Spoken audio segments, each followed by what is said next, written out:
Tawaio, on Koshosho, Nian Wataori, Ala Faliko, Lolete Walon, Eni Bafe Kobo, Montisoroti Moni so, Ibekele Enio, Ason Lori Asoni. Bo shady at all on rarity and shade lole moyetoro bronti yolo joti kaljo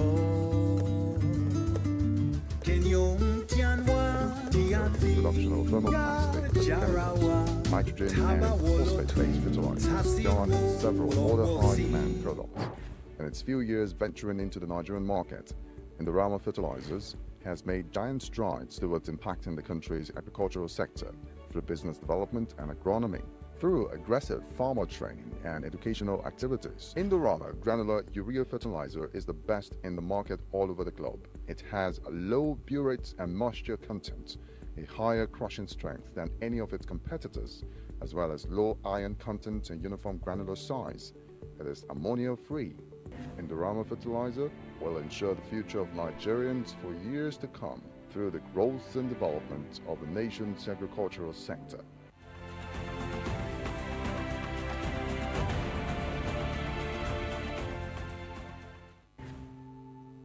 There are many trades upon the earth, some grand and Africa has a problem, a gap avoid in a very important space, in the manufacturing space. We at MATA, we think we can solve this problem. It started with a simple observation that for all the brilliance across Africa, the makers, the growers, the builders, something was missing. There was no bridge. No simple way for a cocoa farmer in northern Nigeria to reach a chocolate processor in Japan. No system for a small paint factory in Kenya to source high-grade chemicals from Europe safely, affordably, and on time. So we built one. Not just a marketplace, A movement. a living, breathing network where businesses and the people behind them could connect, grow, and thrive. At MATA, we're not just pushing products.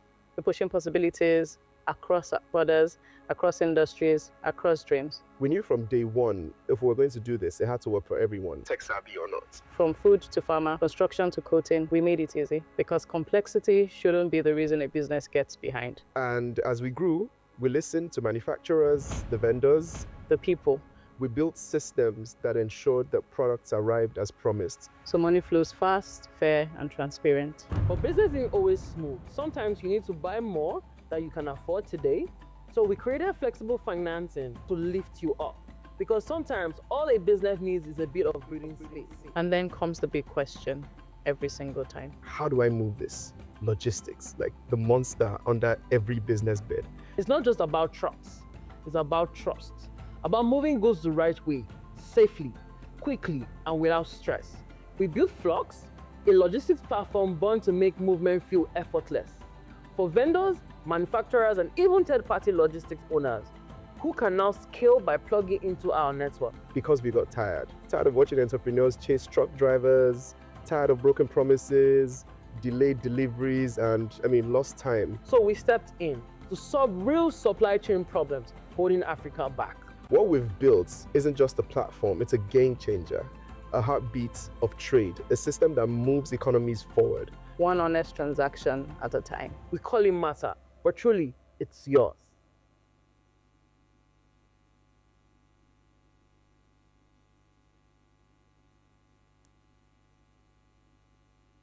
Africa has a problem, a gap avoid in a very important space, in the manufacturing space. We at MATA, we think we can solve this problem. It started with a simple observation that for all the brilliance across Africa, the makers, the growers, the builders, something was missing. There was no bridge.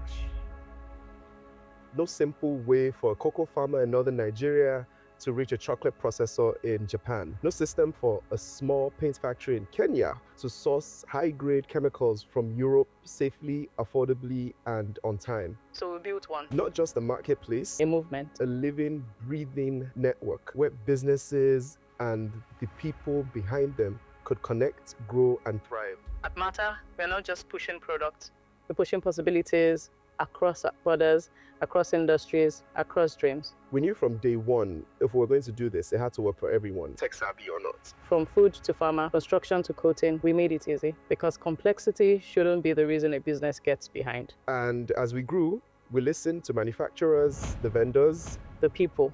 We built systems that ensured that products arrived as promised. So money flows fast, fair, and transparent. But business isn't always smooth. Sometimes you need to buy more that you can afford today. So we created flexible financing to lift you up. Because sometimes all a business needs is a bit of breathing space. And then comes the big question every single time. How do I move this? Logistics, like the monster under every business bed. It's not just about trucks. It's about trust. About moving goods the right way, safely, quickly, and without stress. We built Flux, a logistics platform born to make movement feel effortless. For vendors, manufacturers, and even third-party logistics owners who can now scale by plugging into our network. Because we got tired of watching entrepreneurs chase truck drivers, tired of broken promises, delayed deliveries, and lost time. So we stepped in to solve real supply chain problems holding Africa back. What we've built isn't just a platform, it's a game changer, a heartbeat of trade, a system that moves economies forward. One honest transaction at a time. We call it Mata, but truly, it's yours.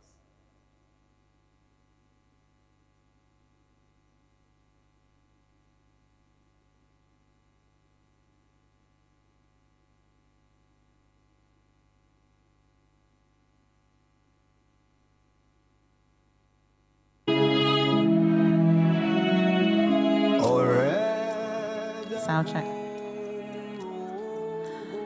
A very good morning to you, distinguished ladies and gentlemen. Would like to heartily welcome you to the 5th Adeola Odutola lecture. By my time is 10 minutes past 11. Our intention is not to delay you for so long, but there are certain things that needs to happen before we kickstart the program officially. But while we're waiting, there is an important clip that we would like for you to see. And this clip is so dear to our heart as an association because this group of young people decided that they were going to do this video without being prompted, without being mobilized or told. But they thought it wise to see that it's important that we grow the Naira. And patronage of made in Nigeria product is the only way Naira can be considered important and valuable. And so when the team reached out and of course tagged our social media handle, we were impressed. And we saw that if young people could see the importance of made in Nigeria, then the main stakeholders in this room, and of course by our government partners by extension, needs to take it more seriously. And that actually sinks to giving birth to the theme for this year, which speaks to Nigeria first, patronizing made in Nigeria. So the clip you're about seeing is a clip put together by a group of young people called Teams Gideon. Make of the video whatever it is you want to, but this is a clear message to everyone in this room that if we must patronize made in Nigeria, if we must put Nigeria first, then it really starts with us.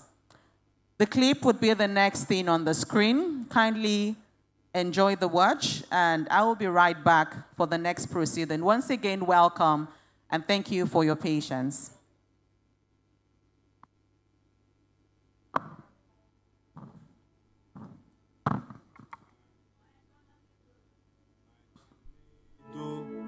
Man-made, the choosing one. Team Gideon. Nana Pekin. Team Gideon. Let the identification begin. You know easy, yo. My brother, you know easy, yo. You know easy, yo. My sister, you know easy, yo. To manufacture goods, so, and services for our country, yo. Now man just they run Nigerians make we patronize yo. It no easy, yo. My brother, it no easy, yo. It no easy. It no easy, yo. My sister, it no easy, yo. So manufacture gusto and services for our country, yo. Now my just a runner. Nigerians make we patronize. My brother put Niger made for front oh. Behind you go before them, oh. My sister put Niger made for front oh. Behind you go before them, oh. Hey, we go they follow. Naija Medo, the choosing one. We go they follow. Naija Medo, the choosing one. We go they purchase. Naija Medo, the choosing one. We go they purchase. Naija Medo, the choosing one. From today, now so Niger made we go they buy. Now the way, make me and you go fit. We go fit and sapa. From today, now so Naija made we go dey buy. Na the way, make me and you go fit. We go fit enter. Make we know they doubt. Nigerians make we know they doubt. Make we know they doubt. Nigerians make we know they doubt. The quality of goods so and services for our country yo. Now man made forever. Nigerians make we know they doubt yo. Make we know they doubt. Nigerians make we know they doubt. Make we know they doubt. Make we know they doubt. Nigerians make we know they doubt. The quality of goods and services for our country, yo. Now man made forever. Nigerians make we know they doubt. Patronage is the key. Your patronage is the key. Our patronage is the man. Master key Master key. for economic breakthrough and for jobs creation. Our patronage is the master key.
Beno Kazimi, Ekwi mi lave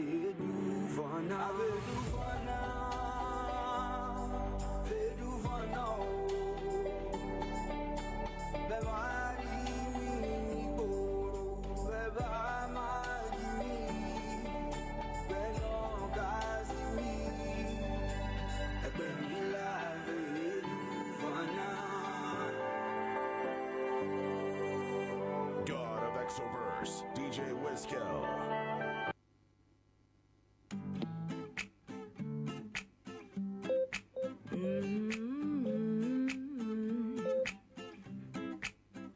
No, no, no, no. Oh, yeah.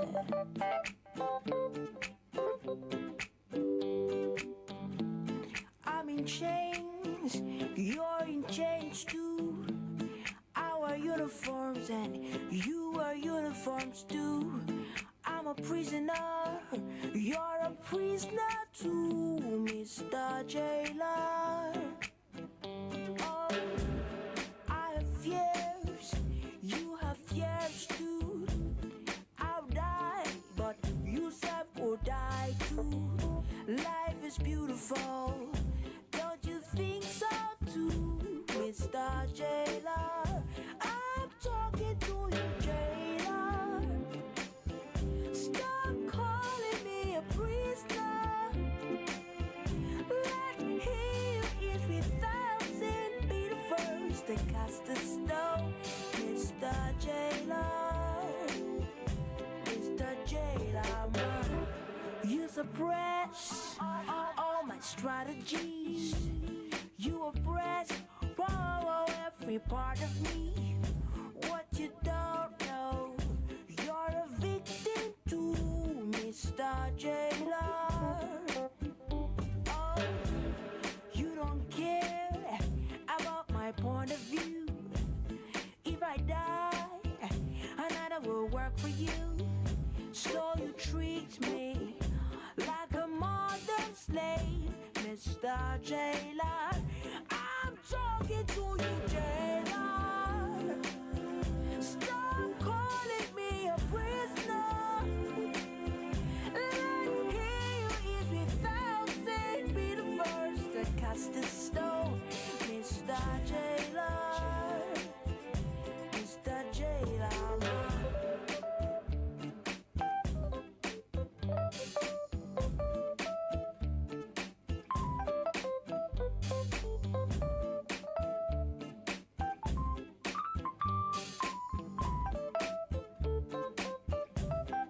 You see, if you walking in the marketplace, down throw stones. Even if you do, you just might hit one of your own. Life is not about your policies all the time, so you better rearrange your philosophies and be good to your fellow man. Stop calling me a prisoner. Let him is 1,000 be the first that cast the stone, Mr. Jailer. Oh, I'm talking to you, Jailer. Stop calling me a prisoner. Let him is 1,000 be the first that cast the stone, Mr. Jailer. Mr. Jailer. I am a baby say, I wanna be president. I want your money from my government. What you don't know, what you won't know, what you can know. Jailer, Jailer. Oh, be good, oh, be good, oh, be good, oh. Somebody be good, oh, be good, oh, be good. Oh, be good, oh, be good, oh, be good, oh.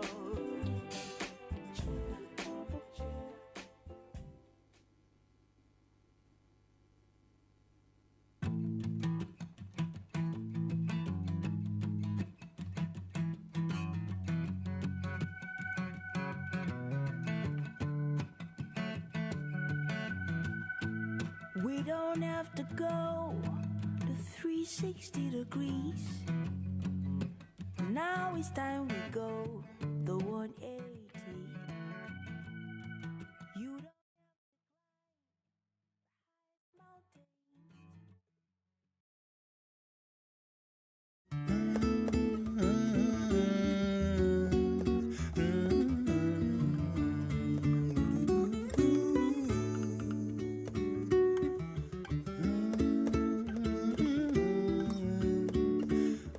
mountains.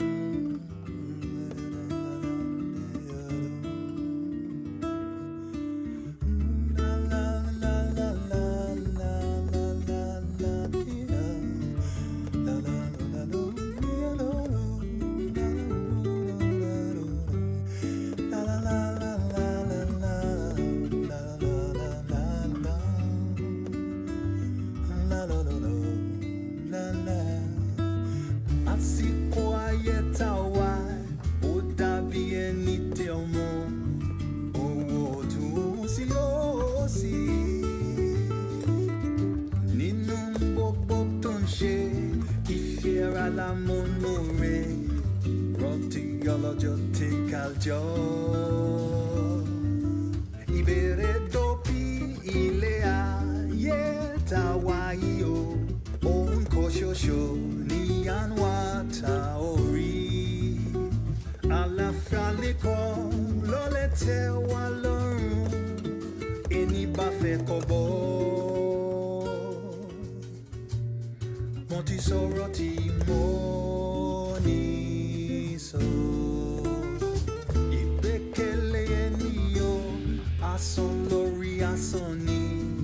Efi obo sheti oto. Onwereti anshe, lole mwayetoro. Ronti yolojo tinkaljo. Kenyon tianwa, tianvia, jarawa, taba wolotun, tasiwo, wolowosi. Alafia liko, lolete walon, eni bafe kobo. Moti soroti moni so.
Nigeria, the diversity of locally manufactured goods and the bustling activities within factories paint a picture of the critical importance of manufacturing in the country.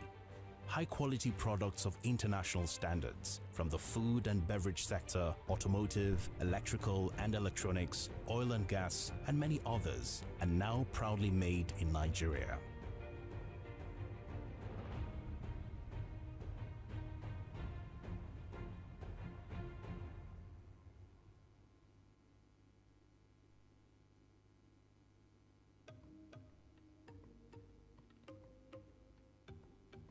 We're a smart card manufacturing plant, and we also provide digital solutions. So I would say that Secure ID cuts across manufacturing and technology. We produce smart cards for the banks, and we produce SIM cards for the mobile network, and then we produce e-government solution for the public sector. We started Sarsoli Industries in 2011. We are proud to say that we were the first ever company in Nigeria to start producing plastic master batches. Now, plastic master batches is basically the coloring used by plastic industries.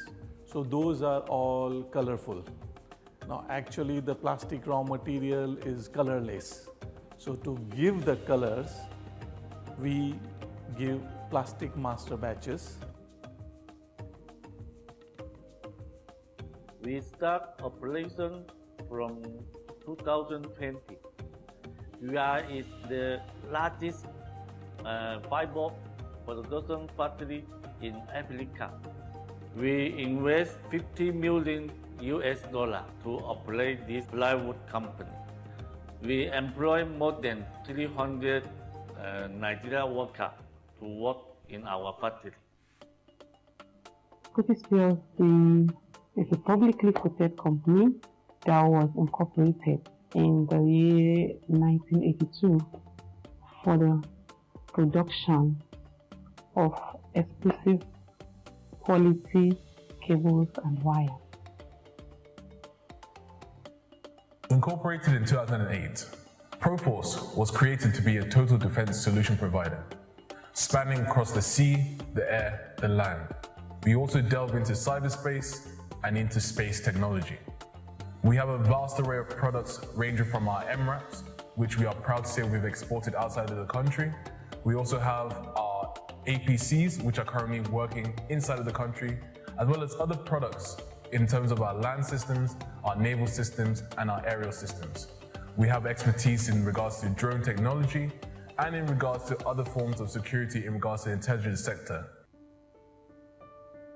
It has not been an easy journey for local manufacturers, however. Various daunting challenges including low patronage for locally made goods, high raw material costs, poor access to funding and power supply, inadequate infrastructure, and harsh economic policies have limited the potentials of the manufacturing sector.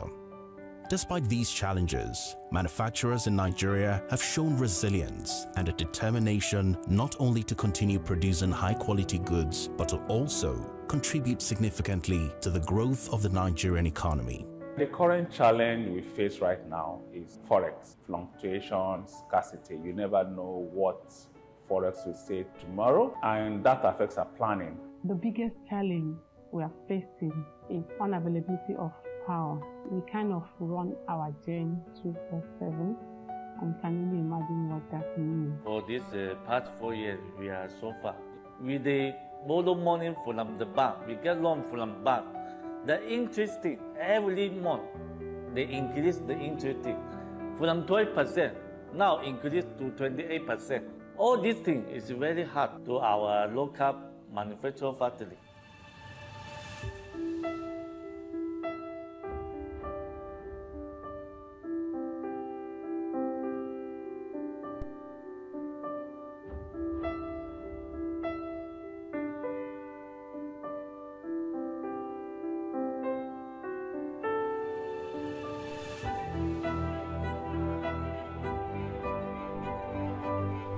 The 650,000 barrels per day that we've done is the largest single train, not only in Africa, in the world, and we just wanted to make a point, and which we have now, achieved. That level, finished level, required a hell of a lot of dredging to be done in this plant. So the world's biggest dredgers were here, and for about 18 months odd, the plant was leveled up. How many times have you heard of reservations about Nigerian-made products? And this can be done. Often echoes through conversations, casting a shadow of doubt on our nation's potential. Yet, at Mahmouda Group, We've made it our mission to shatter these myths and ignite change. Mahmouda Group stands today with a workforce of 12,000 as a testament to this spirit of bold ambition and unwavering resolve. Mahmouda Industries has significantly contributed to Nigerian economy through its leather exports, resulting in increased foreign exchange earnings, enhanced government revenues, and a greater contribution to the GDP. As our aspirations soared, Mahmouda Group unveiled Mahmouda Foods, a division dedicated to tantalizing palates and nourishing lives. Together, we've surmounted challenges, seized opportunities, and forged a legacy that will endure for generations.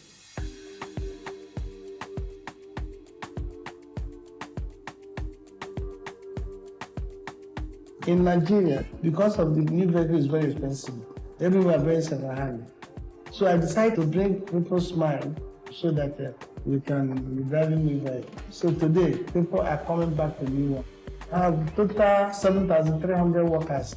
The factory is working well and it's doing everything they're supposed to do well.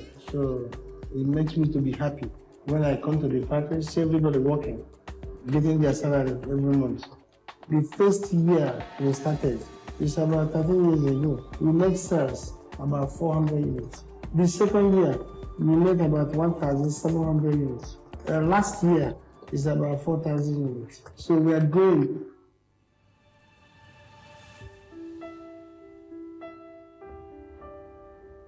So our products have been rolled out into the market. For example, the pleasure vessels we are doing now, we are part of the major players as manufacturers for T7, 27 LNG that is ongoing. And our cylinders, steel cylinders are all over the market. We actually have ET certification. Good morning, distinguished ladies and gentlemen. Once again, we're pleased to announce the arrival of His Excellency, President of the Federal Republic of Nigeria, Bola Ahmed Tinubu, who is here represented by the Honorable Minister of State for Industry, Senator John Owen Eno. You're very much welcome, sir. Thank you so much for being a part of the event.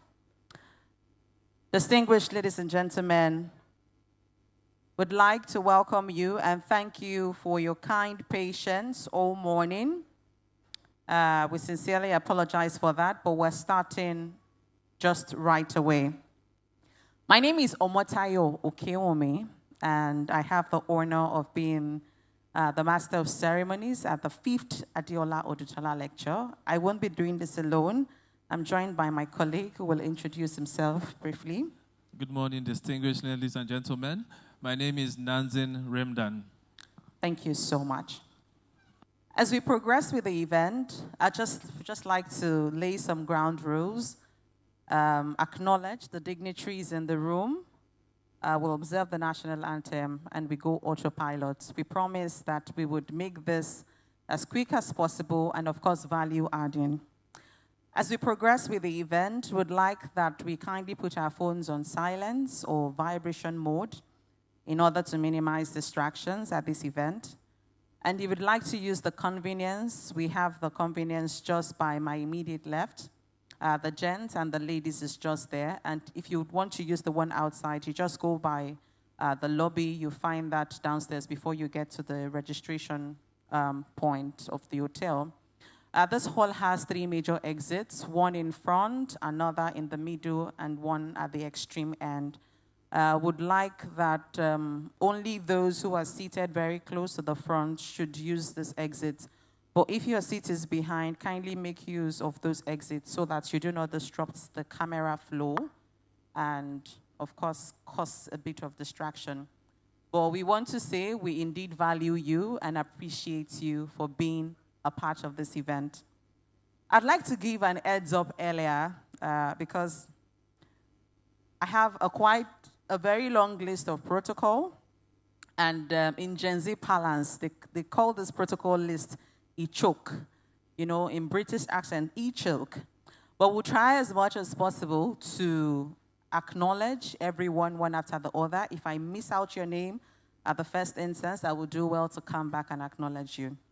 And because it's quite long, I would also spare you the stress of clapping for each person. So we'll do a collective clap, which is like a thunderstorm clap for everyone all together when I'm done. So I'll just read very quickly so that that doesn't take much of our time. But this is very important to us, and we would just like to acknowledge our dignitaries who abandoned very important things to be with us at this event. So I'll go by starting to acknowledge once again His Excellency, the President of the Federal Republic of Nigeria, President Bola Ahmed Tinubu, GCFR, who is here represented by Minister of State for Industry, FMITI, Senator John Owen Eno. You're very much welcome, sir. We are pleased to have you. Okay, because it's His Excellency, yes, please, by all means. Thank you so much, sir. And then we have also the host at this event. I'd like to recognize the host, the President of the Manufacturers Association of Nigeria, Otumba Francis Meshoye, OFR. Thank you for being with us.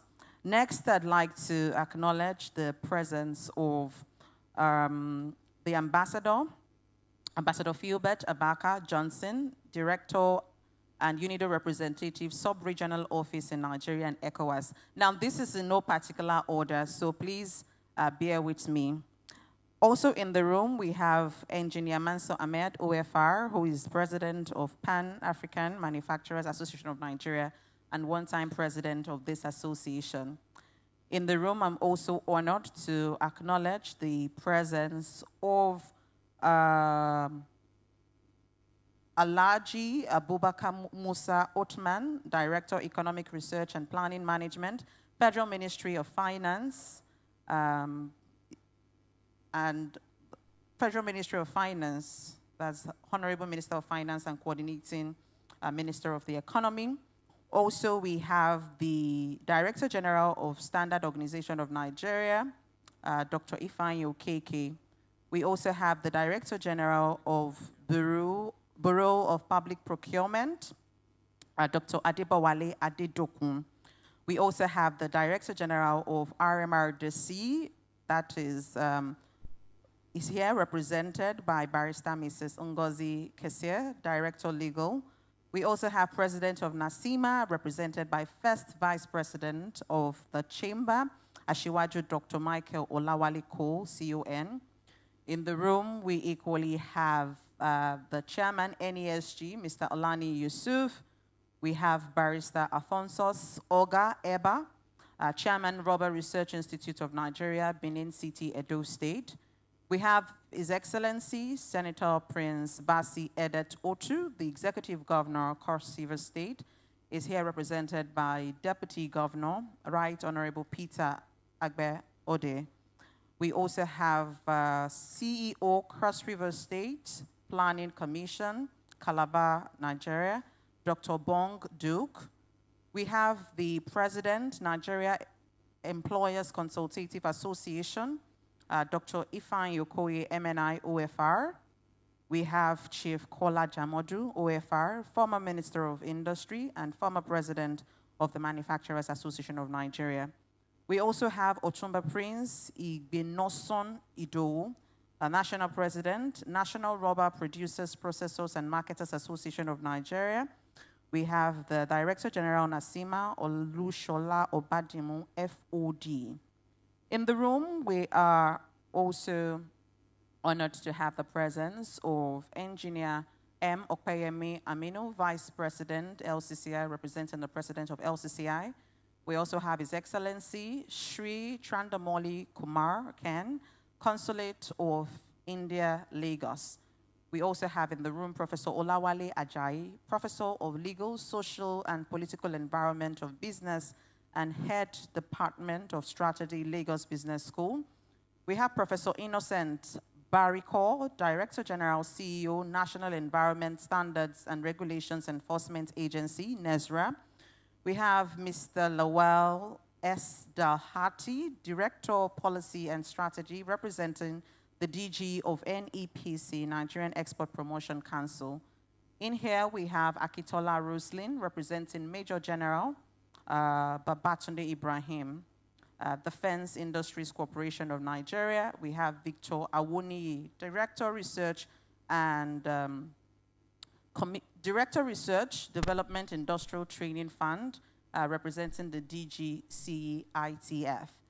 And moving on, I'd like to acknowledge the Vice President, Lagos Zone of the Association, Prince Oba Okoje. We have Vice President, Kaduna Northwest Zone, Engineer Ilyas Susale.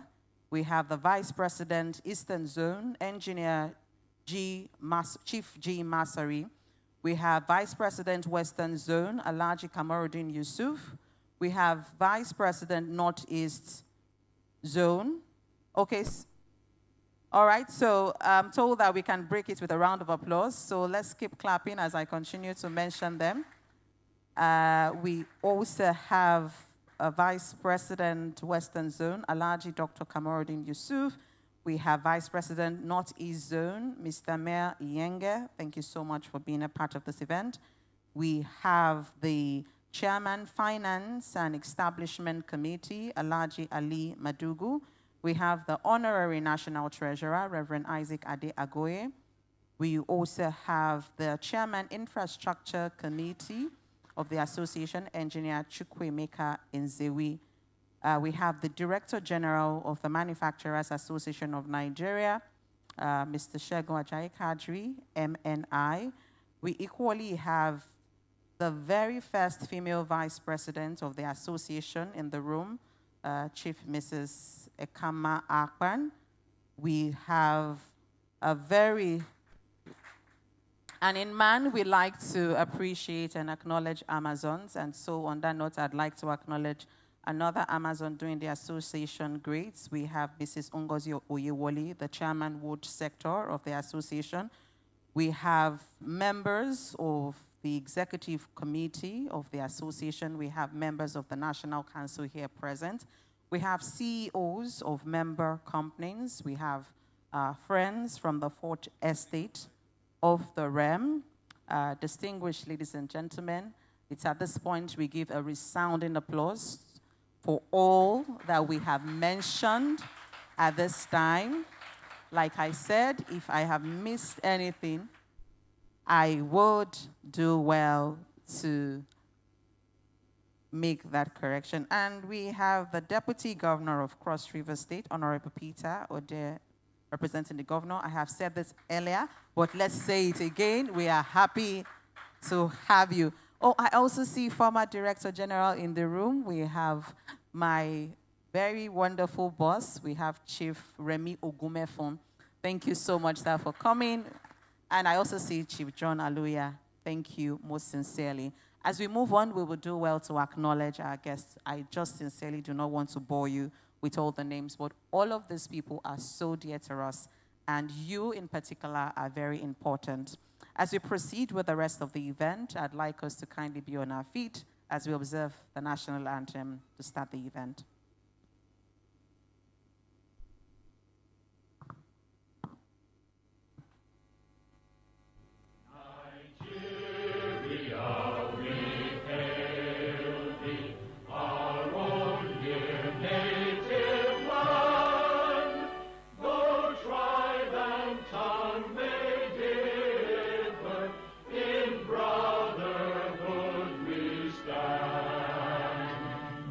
Nigeria.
Thank you. Please have your seat.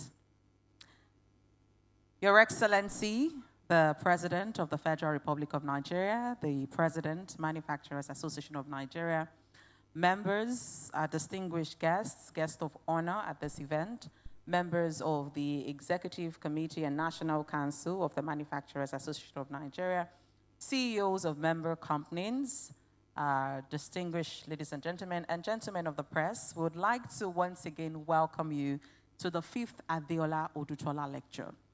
And this event is very important to us as we're looking at a very intrinsic theme which speaks to Nigeria first, patronizing made in Nigeria.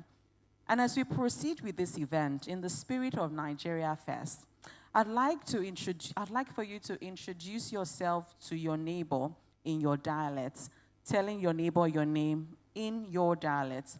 We have diversity, and that is unique to us. So introduce. If your neighbor does not understand, try to interpret. But it's such an honor to have us, and we are unique in who we are. Thank you so much, distinguished ladies and gentlemen. All right, as we move on with the event, I'd like to invite to deliver his welcome address at this event. Please let's give a resounding applause as we make welcome the one and only president of the Manufacturers Association of Nigeria. Please put your hands together for Otumba Francis Meshoye, OFR. You're very much welcome, sir. Mr. President, Orukomeni Omotayo Okeomi. Thank you, Omotayo Okeomi. I'm happy you have not changed your name.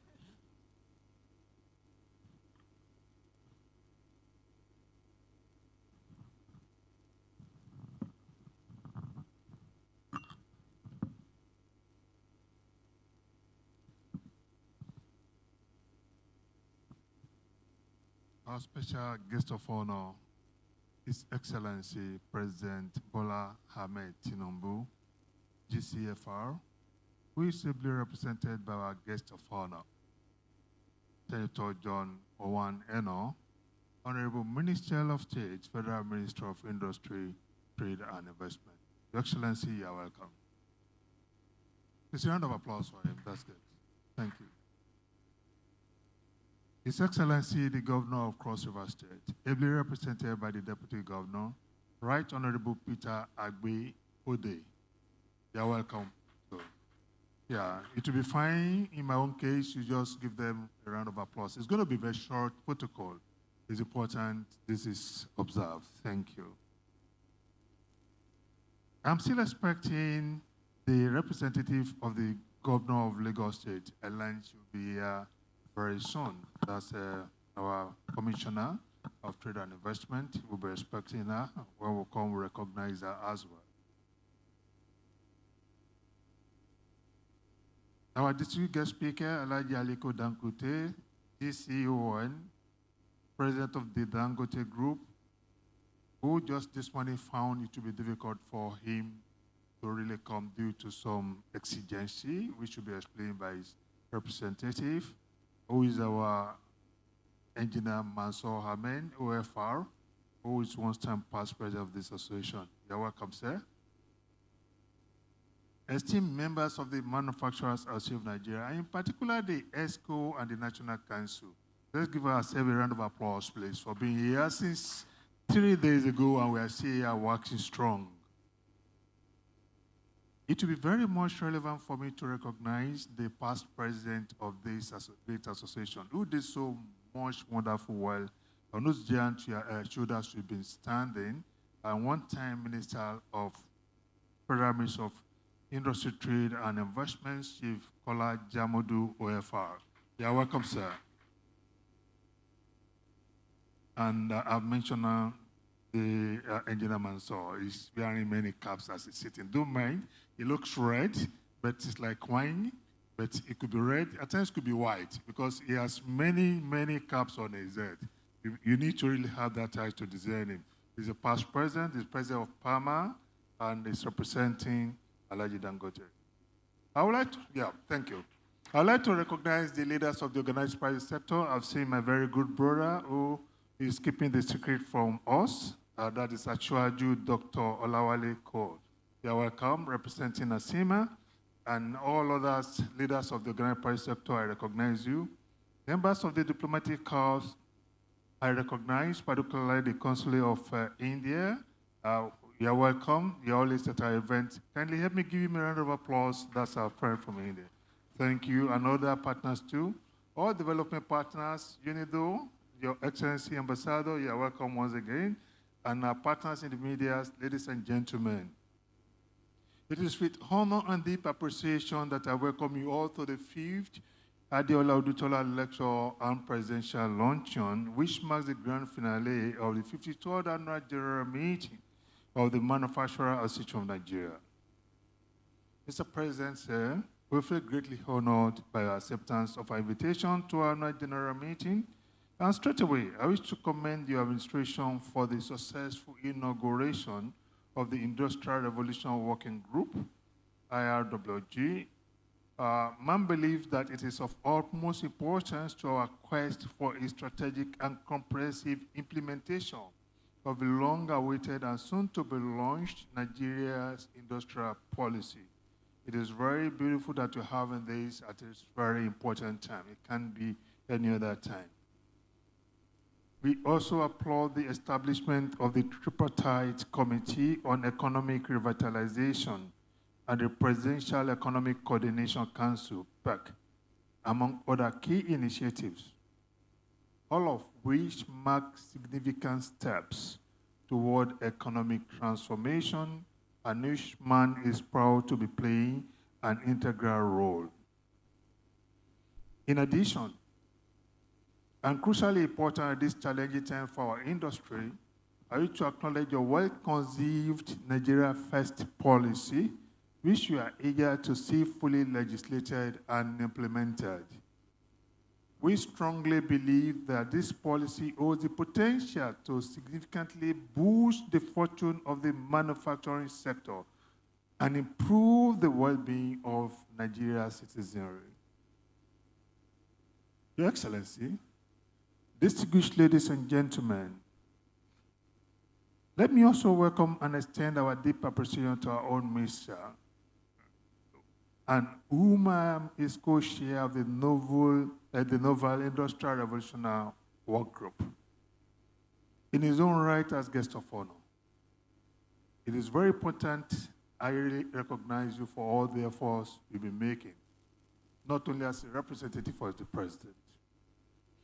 Honorable Mr. Sir, your continuous engagement and invaluable contributions to policy dialogue have been instrumental in pioneering a more enabled environment for the manufacturing sector. We are proud to be in partnership on the Industrial Revolution Work Group, among others, and are privileged to have you with us on this important occasion. Kindly assist me to give me a very nice ovation. He's always available, always acting on our behalf, always willing to do more. Thank you very much, sir, Honorable Minister. In the same vein, we are gladdened by the presence of the Deputy Governor of Cross River State, whose state has gone ahead to kickstart the process of legislating the Nigeria First policy. That's very wonderful. Thank you. We look forward to more rewarding and productive collaboration in the coming years for the prosperity of the state and Nigeria in general. While welcoming our distinguished guest speaker, ably represented, we do know that through his exemplary leadership, the Dangote Group has become synonymous with large-scale manufacturing, self-sufficiency, and industrial development in Africa, in Nigeria and Africa. We are deeply honored we have him, our guest speaker today, to share his invaluable insight on the subject that speaks directly to the industrial future of our country. Let me thank and acclaim the presence of our gallant panelists at this 5th Adeola Odutola lecture. From the moderator, Professor Lawali Ajayi, you're welcome. To His Excellency, the Consul General of India, I'm recognizing you as a panelist now because you have many roles. Your role has been wonderful in the past. That's Mr. Ashwell Kumar Khan. To the President of the PAN, that's Pan-Africa Manufacturers Association, General Mansour Ahmed again, and the Director General Bureau for Public Procurement, Dr. Adebowale Adedokun. Man is happy to acclaim the presence of all of you and our colleague from Nasima, Neka, Nasmi, Nasi. You are warmly welcome, and our colleagues in SCCI, NTME, and other private sector. Permit me if I cannot really mention because the protocol is very long. I do know people from Africa Export-Import Bank are operating around. I've seen one of them. African Business Council, we thank you very much. All the MDAs, I really appreciate you. Thank you very much. You are really welcome. Thank you. I recognize the past Director General of this association too. You are welcome. Thank you very much for coming around, and my DG too good. Your Excellency, it is important that you apprise you with the sobering reality that the manufacturing sector is operating in a very challenging environment. This is shaped not only by negative global economic trends and geopolitical tensions, but mostly by domestic macro and socio-economic and policy-related constraints. This reality is highlighted in the recent development in our national accounts. Following the rebasing of the Nigeria gross domestic product, the nominal size of the economy was revised to $224 billion, equivalent of 372.82 trillion naira, largely due to better coverage of sectors like services, agriculture, and informal economy. While this adjustment reflects statistical accuracy, it also reveals a troubling trend in industry. The sector's contribution to GDP has declined sharply, and manufacturing has contracted in real terms. In essence, the rebasing confirms that Nigeria's economy is bigger, but less productive and less industrialized. Your Excellencies, distinguished ladies and gentlemen, the theme of this year's annual general meeting of MAN, Nigeria First, prioritizing patronage of made in Nigeria, is very important at this occasion, particularly to us who is manufacturer, and even should be interested to everybody who really love Nigeria, because it speaks directly to the choice we must make as a nation. The Nigeria First policy is not merely an industrial ambition. It is a matter of national economic survival. For decades, we have relied on a development model built around import dependence and weak enforcement of local patronage obligations. This model has delivered neither resilience nor inclusive growth. Instead, it has contributed to the systemic underperformance of our industries. If we do not intentionally support our own manufacturers, we will not be able to compete globally. It is sustainable for Nigeria to continue subsidizing the production and employment of other nations through unchecked importations, while our factories continue to record low capacity utilization and serial underperformance and at times closing shops. Man believes that Nigeria First policy is about building national resilience, creating jobs at home, saving foreign exchange, driving technological innovation, and giving Nigeria the productive foundation it needs to be competitive globally. To To this end, Mr. President, sir, Your Excellencies, ladies and gentlemen, effective legislation and implementation becomes the key and must be carried out without any prevarication. I, on behalf of man, would therefore urge the federal government to do as follows. Back Nigeria first policy with legislation. Thank you. Enforce it across all MDAs and tie compliance to performance metrics monitored by National Bureau of Procurement.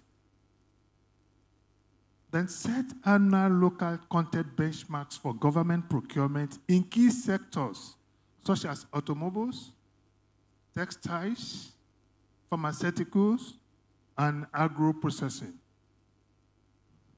When we do this, you should be deliberately willing to penalize non-compliance and reward MDAs that exceed their local content procurement targets, so that Executive Orders 003 and 005 become very effective and compliant-based.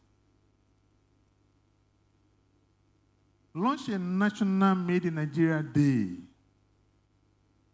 I will take that again. Launch a National Made in Nigeria Day to be championed by Federal Ministry of Industry, Trade and Investment and NOA in collaboration with the organized private sector, the media, and key influencers. Mandate product placement and feasibility for Nigeria's goods in government facilities, events, embassies, and trade missions. Ensure the Industrial Revolution Working Group is well-funded and empowered to function as a supportive policy innovation and implementation engine to fast-track industrial reforms, address binding constraints, and monitor outcomes. And facilitate the review and unilateral electricity tariff hikes that just come once time and take it by 200%, 300%, and no query about it. And of course, it will be very beautiful if we can permanently revoke the recent 15% increase in import duty. We don't need it. We don't need to add more burden to those who are really suffering. Provide incentives for industry that utilize local raw materials or invest in backward integration, thereby making use of our local resources and saving a very hard-earned foreign exchange. Accelerate the fight to secure farming and mining zones to ensure a steady supply of agro raw materials and minerals input for industrial use. And through the National Credit Guarantee Company, prioritize credit affordability for manufacturers. And lastly, this has been said several times, allocate and operationalize 1 trillion naira stabilization fund for manufacturers. I think that's, thank you. I think we need the money. Really, yeah, yes, thank you. In closing, Your Excellency, ladies and gentlemen, I would like to reiterate the unquestionable fact that the Nigeria First policy is a national imperative. The future of our manufacturing sector and indeed our economy sovereignty will be significantly guaranteed by our collective resolve to prioritize local value creation, enforce supportive policies, and invest boldly in our industrial base.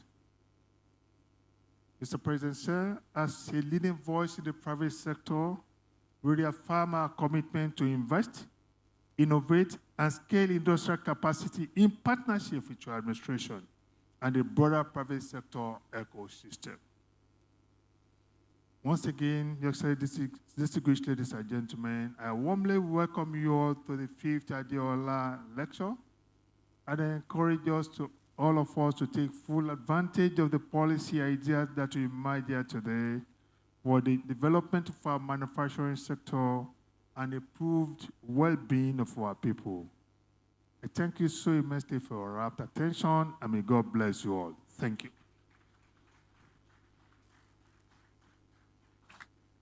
Thank you, Montode. I still remain Otumba Francis Meshe. All right, thank you. Please a round of applause for Mr. President. Otumba Francis Meshe OFR, and thank you so much for the apt message you just reeled out in that welcome address. That is certainly thought-provoking. We appreciate your leadership and all you do for the manufacturing sector. Thank you, Mr. President. All right, distinguished ladies and gentlemen, we will be going into the round of listening to some goodwill messages at this event. We have some who will be delivering physically, but we'd just like to start with the virtual goodwill message from our guest of honor, who for some reasons is unavoidably absent, and she sends a message to us through a video. Our guest of honor, Honorable Minister of Trade and Investment, Dr. Olajumoke Odutola, MFR. The video, please. Good morning, distinguished ladies and gentlemen. It's my distinct privilege and honor to join you virtually today at the 53rd Annual General Meeting of the Manufacturers Association of Nigeria.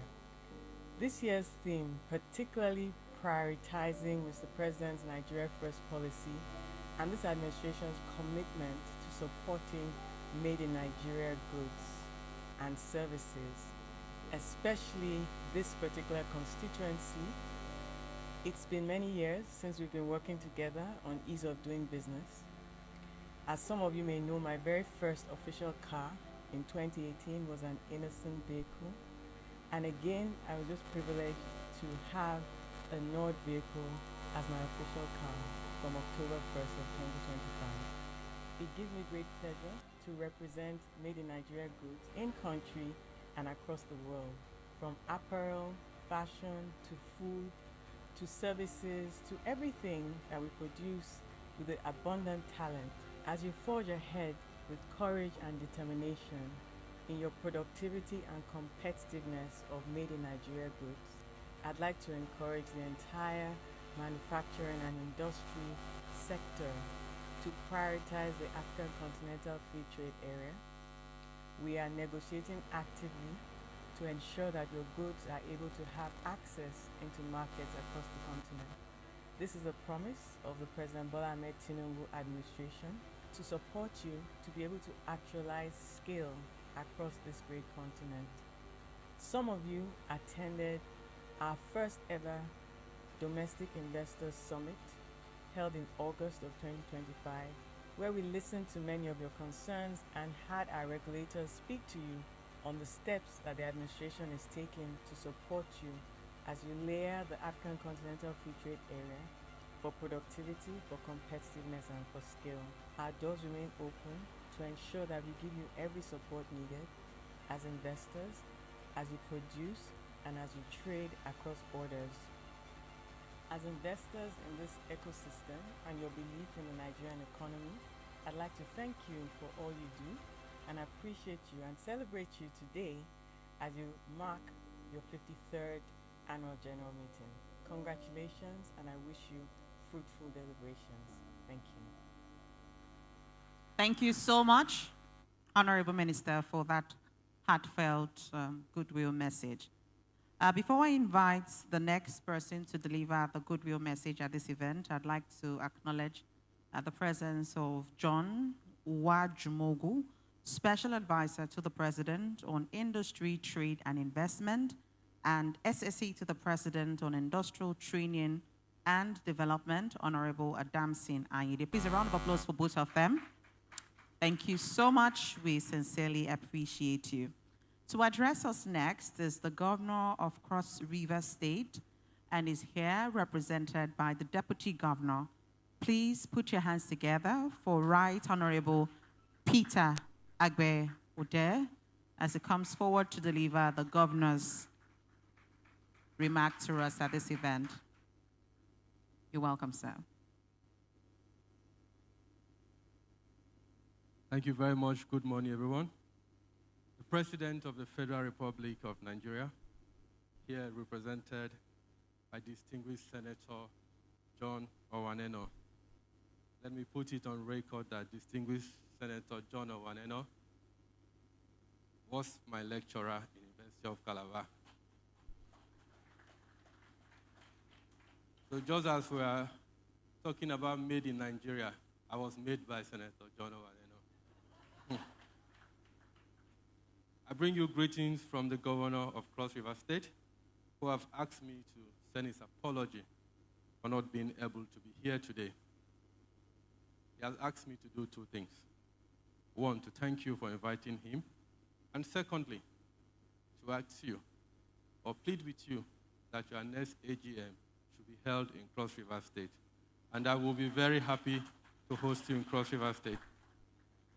The president of the Nigeria Manufacturing Association and other guests that are here present, I crave your indulgence to read a speech by the governor of Cross River State.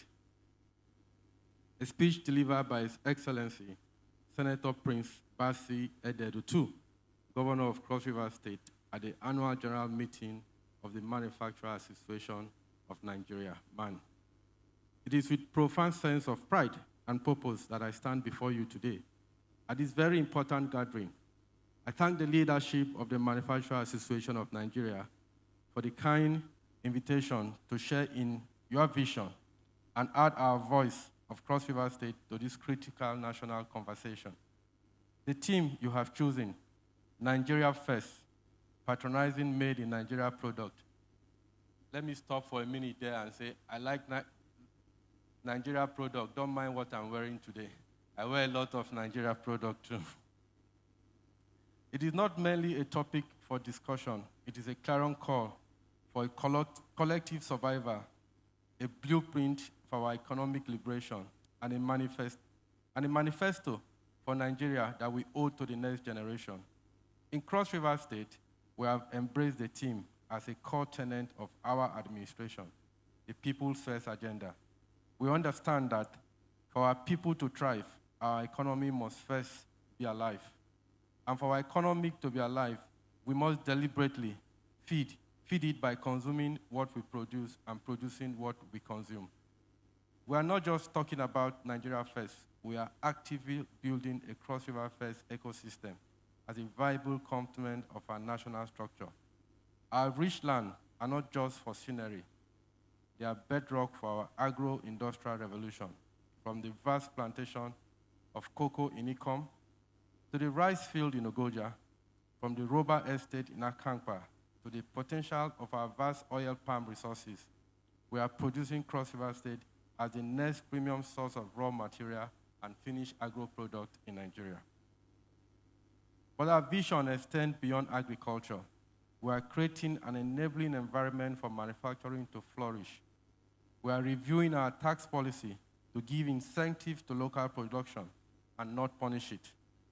We are streamlining bureaucratic processes at our terminals and newly conceived Bakassi deep sea port.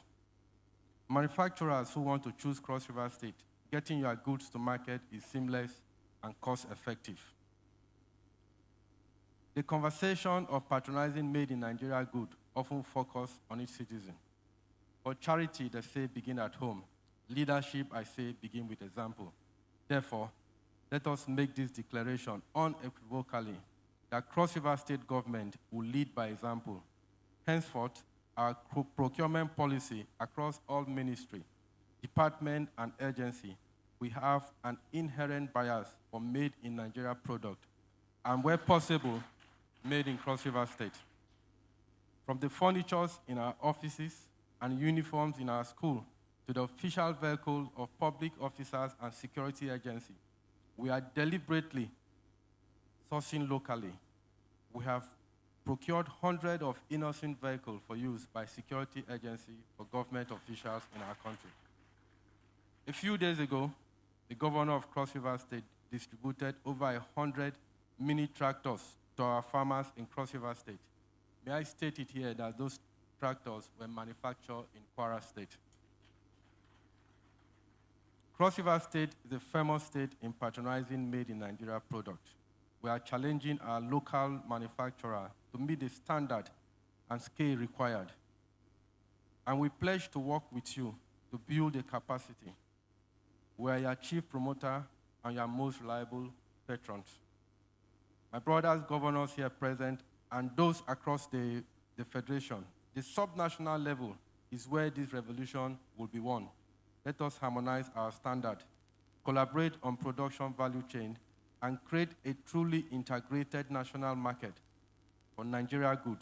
The success of Nigeria depends on success of Abia first, Kano first, Lagos first, and of course, Cross River first. To the manufacturers in this room, the challenge is a two-way street.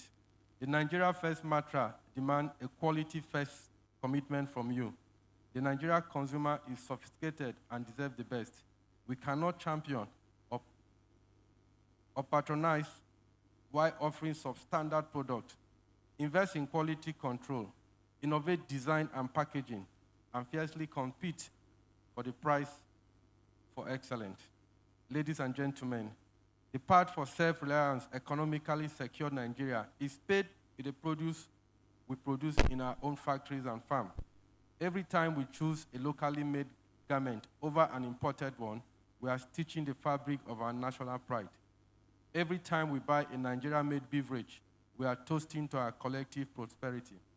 Every time we install machinery installed or fabricated in Aba, Taraba, or Calabar, we are engineering our own destiny. Let this AGM be remembered not just for a robust deliberation, but as a moment we move from rhetoric to resolute action. Let us live here as apostles of Nigeria First doctrine, committed to turning our factories into citadel of employment, our market into hub of vibrant economy, and our nation into global economic powerhouse. The journey of 1,000 miles, they say, begins with a single step. Let us take this step today, together by looking around this hall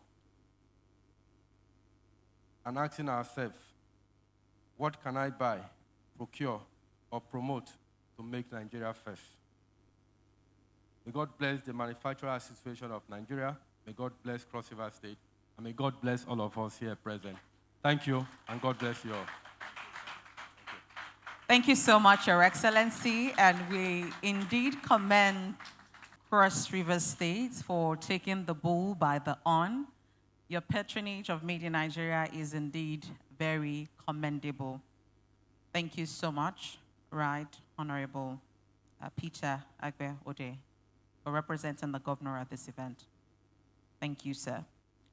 As we move on to the next person who will deliver the goodwill message, I'd like to acknowledge a proud product of the association, a member of the National Council of Man, and also Vice President LCCI, Princess Funlayo Bakari Okeowo. We see you and we acknowledge you. Thank you so much, ma'am. To deliver the next goodwill message, we're expecting the Lagos State Governor to join us, represented by the Commissioner. But while we wait, we would like to invite the President of NASIMA, who is here represented by the Deputy President, Dr. Michael Olawaliko, MFR, CON.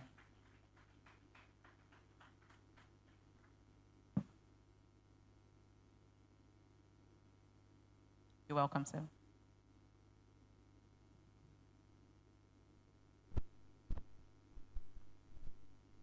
Let me start by acknowledging our very dear President, Commander-in-Chief of the Armed Forces of Nigeria, our President Asiwaju Bola Ahmed Tinubu, GCFR, represented here by our Minister of State for the Ministry of Trade and Investment.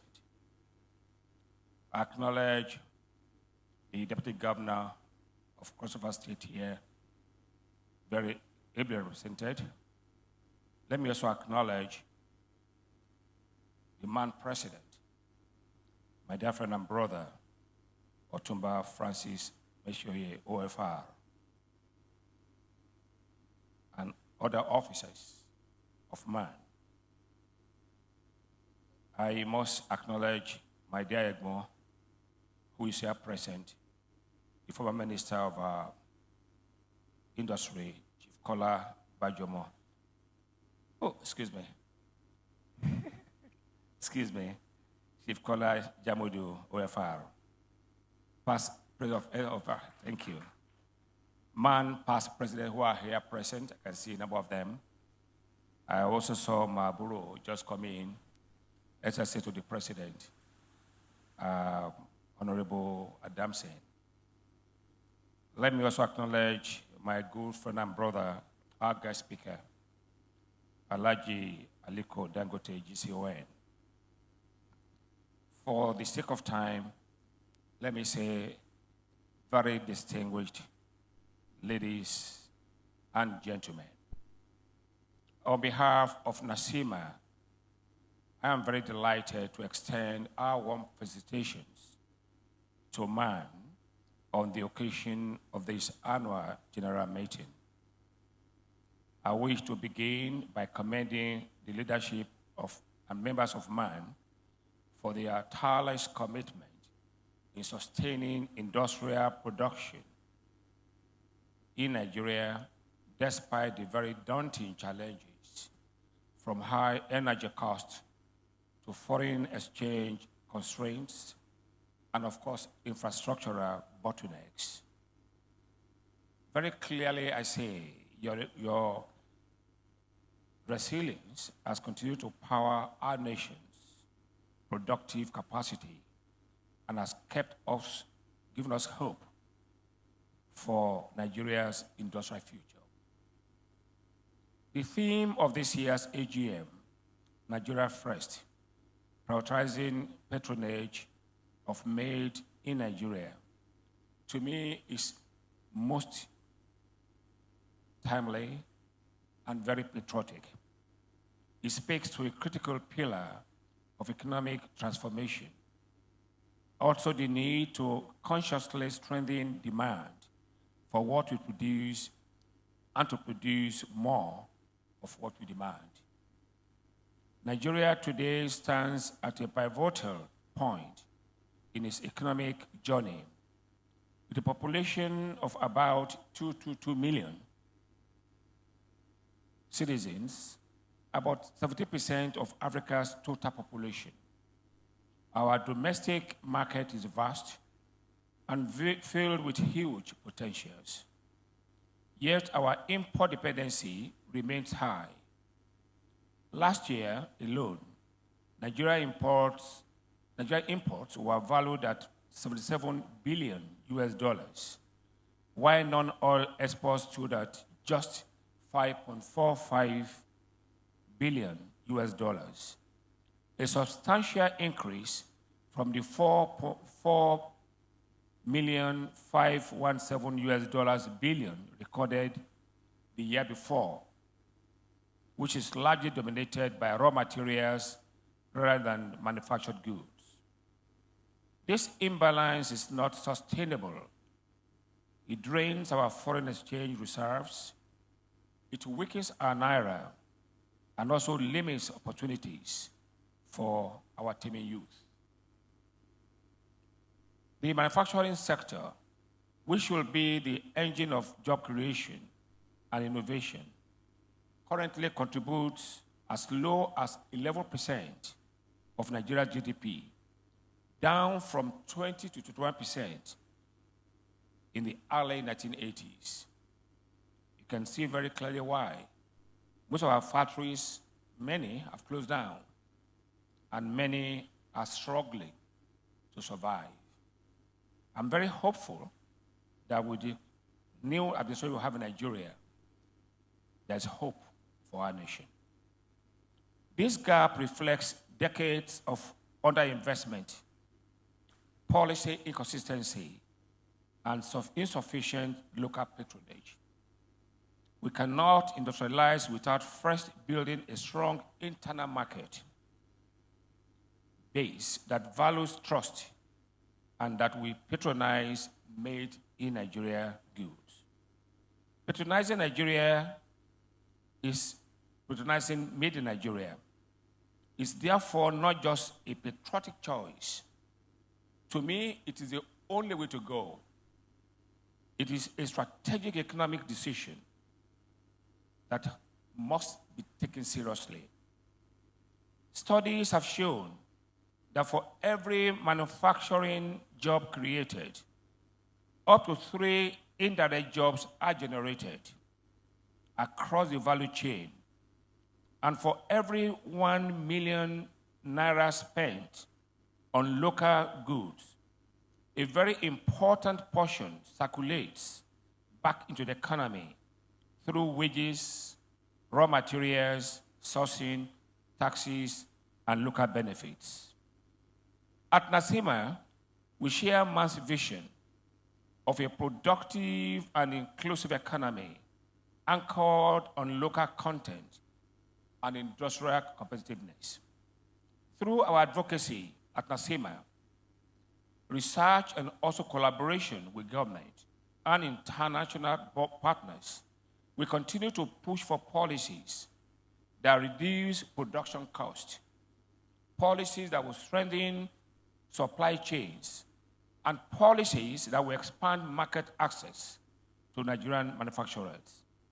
However, beyond policy, there's a need for a national mindset shift. Government must take the leadership. Government agencies, corporate, and individuals alike must see Buy Nigerian as a duty to nation building. Quality Nigerian products, including textiles, processed goods, and etc., must be our first choice and not our last resort. Government, I'm happy for what boss has said, that government must put this into the law so that government, after this government, will not go back on what this government is doing to help manufacturing in this country, to also help build Nigerian goods. On a closing note, as we reflect on today's theme, let us at this AGM renew our collective resolve to put Nigeria first, to patronize local industries, to invest in domestic innovation, and to support the manufacturers who keep our economy alive. Together, we can run Made in Nigeria from a slogan into a global standard of quality, pride, and productivity. On behalf of NASIMA family, I congratulate man on this important gathering, and we assure you, man and women, that we are very determined.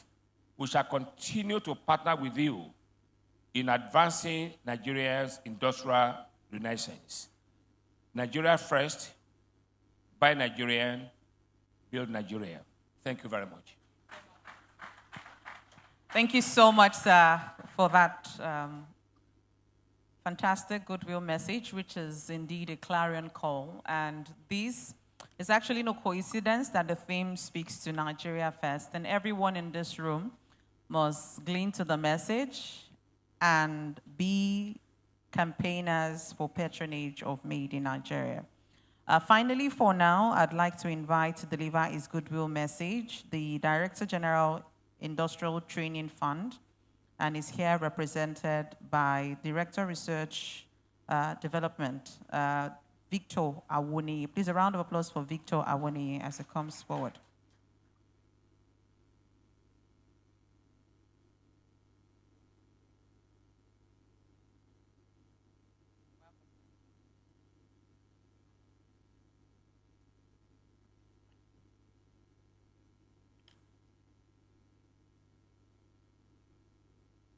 The President of the Federal Republic of Nigeria, President Bola Ahmed Tinubu, GCFR, represented by my own dear Minister, Senator John Oweno, the Governor of Calabar State, also represented by the Deputy Governor, Cross River State, represented by the Deputy Governor.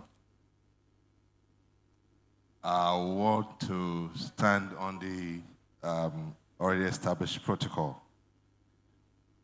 I'm reading the goodwill message from my Director General, the Director General of the Industrial Training Fund, Dr. Hafiz Oluwatoyin Ogun. I feel greatly honored and privileged to have been invited and also given the opportunity to deliver a goodwill message at this momentous occasion, the 5th Adeola Odutola Lecture, a platform that continues to inspire national reflection on the path to Nigeria's industrial and economic renewal. This year's theme, Nigeria First, prioritizing patronage of made in Nigeria product, could not have come at a more defining moment in our nation's history. As our dear country, Nigeria, seeks to consolidate on economic reforms, enhance productivity, and reduce dependence on imports, the need to rekindle confidence in locally made goods has never been more urgent. The late Chief Timothy Adeola Odutola, in whose honor this lecture is named, was not only a pioneer industrialist, but also a symbol of Nigeria's early aspirations for self-reliance and indigenous industrialization. His vision, enterprise, and patriotism laid the foundation for Nigeria's manufacturing story. Today, we gather not just to remember him, but to recommit ourselves to the ideals he stood for. Faith in Nigeria, believe in Nigerian products, and investment in Nigerian people. Distinguished guests of honor, ladies and gentlemen, Nigerian First is not just a slogan, it is a call to action. It demands a shift in mindset and national consciousness from consumption of foreign product to the celebration of Nigerian innovation, creativity, and industry. Every nation that has transformed its economy over the last few decades, that's from China to Korea, India to Brazil, did so by nurturing local production, protecting domestic industries, and cultivating patriotic consumer habits. In Nigeria, however, imported goods continue to dominate our market, often to the detriment of local producers. To reverse this trend, we must see the Made in Nigeria label not as a second option, but a badge of pride and quality. In this regard, as the President of Nigeria, that's President Bola Ahmed Tinubu, GCFR, through the policies, have been promoting doing business and investment in infrastructure with renewed industrial policy focus, is laying foundation for this transformation. To truly succeed, the private sector, government, and citizens must act in unison by buying Nigerian, building Nigerian, and believing in Nigeria. The journey towards this Made in Nigeria renaissance begins with skilled Nigerian artisans, technicians, innovators, and manufacturers whose hands and minds drive production. This is where the Industrial Training Fund, ITF, Skill Up Artisans Super Program becomes critical to achieving the goals of this team, as it aligns perfectly with the philosophy of Nigerian First. It recognizes that the foundation of industrial growth lies not just in factories and machines, but in the people, trained, certified, and empowered to deliver quality goods and services that can compete globally. Through the Skill Up Artisans program, the ITF has embarked on an ambitious mission to train millions of Nigerians. By formalizing informal skills and standardizing competence, the super program ensures that Nigerian artisans can meet international quality. When a Nigerian consumer buys furniture, clothing, or electronics made by certified Nigerian artisans, confidence in local production deepens. This is how skill, quality, and patriotism is reinforced. In conclusion, I just want to say this. Patronizing Nigerian products should not stop at domestic consumption. It must evolve into export competitiveness. Super enhances not only quality, but also productivity, enabling local industries to meet global standards. I therefore wish to use this platform to invite the Manufacturers Association of Nigeria and all private sector stakeholders to partner in designing skill frameworks, sponsoring trainees, absorbing certified artisans into the industrial workforce. This partnership can form the backbone of the new Nigerian industrial renaissance, one built not on import substitution alone, but on indigenous competence and confidence. As we celebrate this 5th Adeola Odutola lecture, we celebrate not only the legacy of a visionary industrialist, but the promise of a new industrial Nigeria, a Nigeria that makes what it consumes and exports what it produces, and believe it in its own heart. Let us all, government, industry, and citizens, commit to putting Nigerian first. Let us buy what we make, use what we produce, and train our people to create quality from within. Let us make Nigeria not just a label, but a symbol of pride. Thank you, and God bless the Federal Republic of Nigeria. Thank you so much, ITF, for the wake-up call. And all of the message we hear is tied down to why we must patronize Made in Nigeria, put Nigeria first to grow the Naira as we promote what is ours to make the economy better. Distinguished ladies and gentlemen, this is the moment we have been waiting for. I'm sure when you saw the theme and you got the invite to be a part of the 5th Adeola Odutola lecture, you also were hoping to listen to the guest speaker, who is clearly a first-class promoter of patronage of Made in Nigeria. He has proven it over the years that Made in Nigeria is solid, Made in Nigeria is excellent, and he has made sure to tell the world why the world should look at patronage of Made in Nigeria. Our distinguished guest speaker at this event is no other person than the foremost campaigner of Made in Nigeria. Is the president and chief executive of Dangote Group, Alhaji Aliko Dangote, GCON. But at this event, you would be hearing the thoughts of Alhaji Aliko Dangote, but the voice would be the voice of his representative. So I'd like us to jam our hands together as we make welcome Engineer Mansour Ahmed, OFR, to deliver the speech of Alhaji Aliko Dangote at this event. That applause is too close, it's too cold. Thank you so much. You're welcome, Engineer.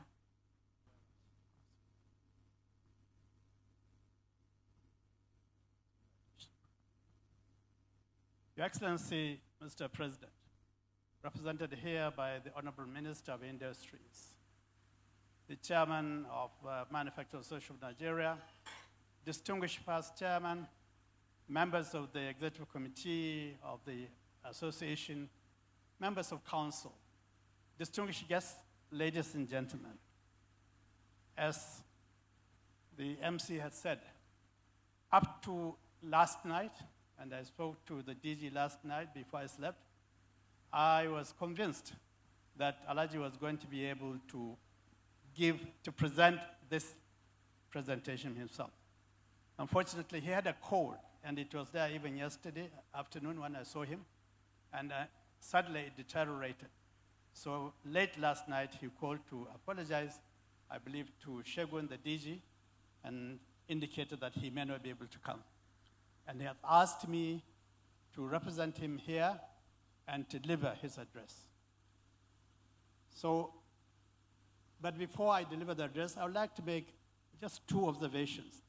First, I think Honorable Minister and distinguished guests, ladies and gentlemen, what you have heard so far seems to have some consistent theme and message. And the message that I will deliver on behalf of Alhaji Aliko Dangote is no different. But, Honorable Minister, if there's one message, if there's one point on our economy that I think all Nigerian stakeholders at every level are agreed on, is this theme of this conference: the need for us to patronize ourselves, our manufacturers, our service providers, our craftsmen. Everything that is produced, we must patronize as much as we can, because that is the way to achieve greatness.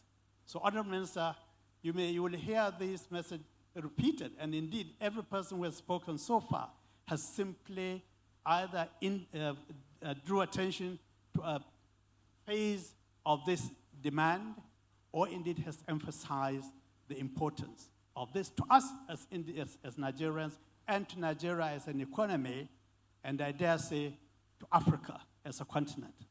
And I think we'll start that soon. The second observation I would like to make, Mr. Chairman, indeed has actually been alluded to by the last speaker from ITF. And that is, I think that it is not a coincidence that today is the 5th time we are recognizing, remembering, and honoring one of the greatest and past manufacturers in Nigeria, who has committed himself to growing the manufacturing sector, who had advocated the growth of manufacturing as a factor of economic growth, and who indeed has worked hard and fought hard to get government to institute policies that will lead us in the direction of sustained, inclusive growth through manufacturing.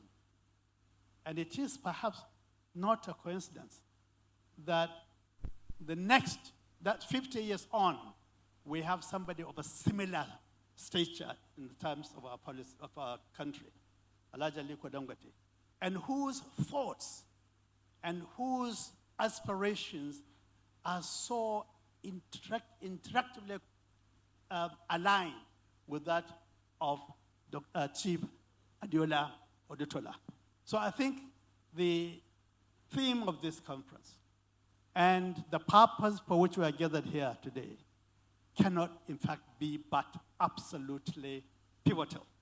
And I hope, Honorable Minister, as you return to report to Mr. President, you should highlight to him that if there is one issue on which Nigerian stakeholders are aligned and committed, and on which they desire action, it is for us to focus on growing our manufacturing sector, ensuring that what we consume, what we produce in our manufacturing sector, and indeed in other sectors, is what we give priority to in our consumption. I think that is the observation I want to make. But my role is perhaps just to read and deliver the address of Alhaji Aliko Dangote, and I now wish to do so.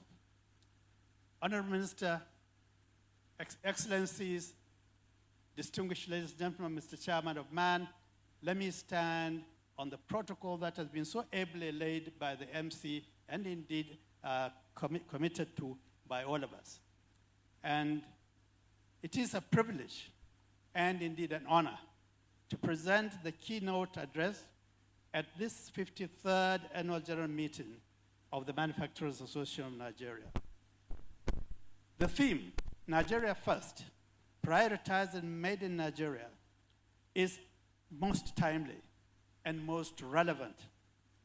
As Dangote Group itself has shifted from importation and distribution of products to producing many of those goods locally, we see firsthand, and firsthand, the value of domesticated manufacturing and the impact it has on job creation, economic expansion, and most importantly, on creating prosperity for our people.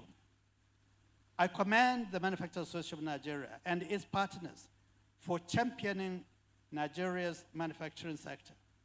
Manufacturing is central to any nation's economic growth and prosperity.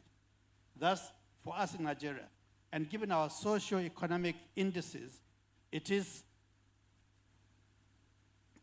the sector that it grows and generates multiplier effects on our GDP and on our economic well-being and our economy as a whole. This makes it essential for Nigeria to prioritize policies that support the deepening of our manufacturing sector in Nigeria. The Nigeria First policy is forward-looking and is an appeal and a desire for industrial self-sufficiency, economic resilience, and greater competitiveness in our production. Global insights. Countries such as China, South Korea, Indonesia, and Malaysia, and many others that have shown that a strong manufacturing base is crucial for job creation, for innovation, and for export-driven growth. China, for instance, leads globally with industry and manufacturing sector accounting for about 25% of its GDP and nearly 30% of the world manufacturing output, powered by the state support and a robust infrastructure. Indonesia also stands out with manufacturing sector contributing around 18% of its GDP, thanks to growth in its sector, which especially in areas like automotive, textiles, and electronics. In contrast, Nigeria's manufacturing sector's contribution to our GDP showed only marginal increase over the years, and I believe it is still below 10% of our GDP. The lesson here is that countries with a strong manufacturing base enjoys higher innovation, diversified economies, and substantial export revenues. Nigeria's current underperformance is not only an economic challenge, but a lost opportunity to harness industrialization for national development. The factors hindering the Nigerian manufacturing sector are many, and I believe many of us here are fully aware of them. But it needs to be continuously reiterated. First, the infrastructure. Inadequate infrastructure, such as persistent power shortages, poor road networks, and unreliable transport systems, significantly raise operating costs and disrupt supply chains. High energy costs. Most manufacturers rely on self-generated electricity due to unreliable grid supply, driving up production costs, limited access to finance. High interest rates and stringent lending conditions make it difficult for manufacturers, especially in the small and medium enterprises sector, to access the capital needed for expansion and for modernization. Policy inconsistency. Frequent changes in government policies and lack of continuity and sustainability undermine investor confidence and long-term planning. Import dependency. Heavy reliance on imported raw materials and machinery exposes the local manufacturing sector to foreign exchange volatility and supply chain disruption. Regulatory bottlenecks. Complex regulatory requirements, multiple taxation, and bureaucratic tendencies, etc., bureaucratic tendency hinder business operations and discourage investors. Insecurity.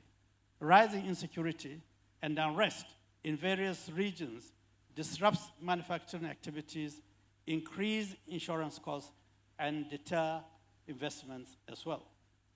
Skilled labor shortages. The gap between industry needs and workforce skills that are available limits productivity and hampers innovation.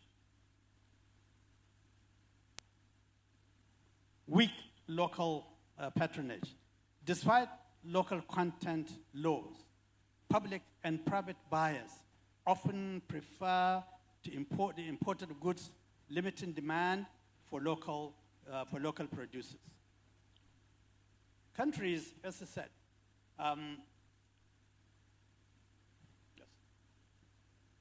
global experience shows that countries adopt several models and institutional arrangements or mechanisms essential to promote local content success. The United States, for instance, for federal projects monitored by the Made in America office, for projects monitored by Made in America office, and insists on about 60% of inputs for certain activities, for certain projects, as it must be local. China. The Made in China 2025 strategy enforces 70% local content in key sectors through coordinated industrial planning and monitoring. India. The Amandibranna Bharat initiative, which is a law in India, promotes self-reliance, offering over $24 billion in incentives to local producers. These models, in 3 distinct jurisdictions, account for about 49% of the world's global manufacturing output. According to the United Nations Statistics Division, which demonstrates that clear legislation, strict enforcement, and institutional coordination are key to industrial success. So, if these nations are deploying such measures and such policies through legislation, since strict enforcement and institutional coordination, why can't we design our policies that fits our systems and adopt it for our industrial success? Case of the Nigeria's First policy. The Nigeria First policy calls for a deliberate and intentional shift towards local industrial development and expansion, ensuring that Nigerian products, talents, and industries take priority in national procurement and trade decisions. Implemented effectively, it can both boost GDP, reduce import dependence, and generate jobs and strengthen foreign exchange earnings. Each 1 naira spent on local manufacturing circulates up to 2 naira within the economy. So there's a multiplier effect here immediately. Every time you invest in manufacturing, what you invest actually is multiplied as it goes through the value chain and indeed the supply chain. Which means that the impact of imports means the impact of importing goods means exporting jobs and importing poverty.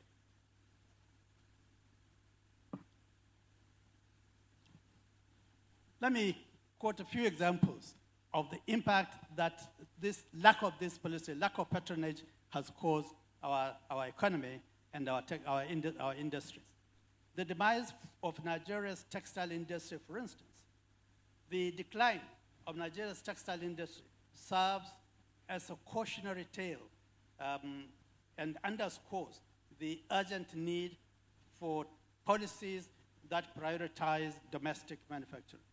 Once a vibrant, thriving sector, employing over 500,000 people across the mills, the textile industry has suffered from a combination of factors, including unchecked importation of finished textiles, outdated machinery, inconsistent government support, and inadequate access to affordable financing. As cheap imports flooded the market, local manufacturers struggled to compete, leading to factory closures and widespread job losses. I think it is worth it to note that one of the first factories that Alhaji Aliko established was a textile mill in Kado. Unfortunately, if you go to that place, I think it is now a residential building. So clearly, that is the impact that we create when we ignore the need to buy our own products. A few examples may also be generated. For instance, the ginneries in Katsina, the tire industries in Cross River and River State, pharmaceutical industries in Lagos, whereby we produce vaccines at some point in Nigeria. The auto industry as well. It should be remembered that in the late 80s, when the four automotive industry was, no, five, I think, Kano for Fiat, Lagos for Volkswagen, I think Ibadan for Mercedes-Benz, and I think Leyland. All of them have now disappeared.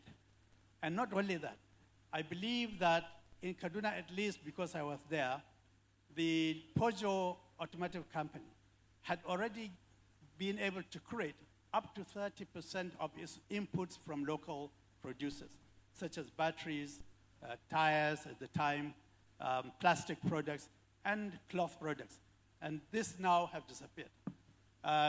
During this trade fair, during this exhibition yesterday or the day before, we saw automotive companies that are trying to come back, but we have already lost the local value addition because most of them really are totally import dependent in all aspects of our inputs, and particularly the CKD inputs. Also, Morocco, which started their automotive industry long after Nigeria, now receives revenue of over $15 billion from the auto industry. So clearly, we have lost pace here. Revitalizing this sector, the manufacturing sector, is not just a protectionist measure, but also strategic investments in infrastructure, technology, inputs, and skills are absolutely necessary. And such development must be aimed to restore competitiveness and drive sustainable growth. Manufacturers' expectations from Nigeria First policy, and I think this has been indeed already listed by the President of MAN, but I'll still highlight some of the ones that Aliko himself has highlighted. He said for Nigeria's first policy to work, it must be designed as a robust, binding national strategy for industrial development and growth. It must be capable of withstanding political transitions and market pressures alike. It should be anchored on both global best practices and Nigeria's own industrial realities.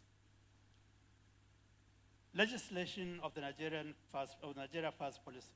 The first thing to do, as indeed the President has said, is to legislate this policy, put it on the Gazette as a policy binding law, with punitive measures or penalties for non-compliance.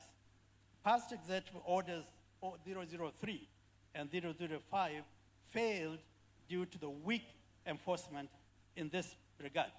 And therefore, we must ensure that this time, as the President has highlighted very adequately, we must legislate this policy and make sure that it is enforced consistently.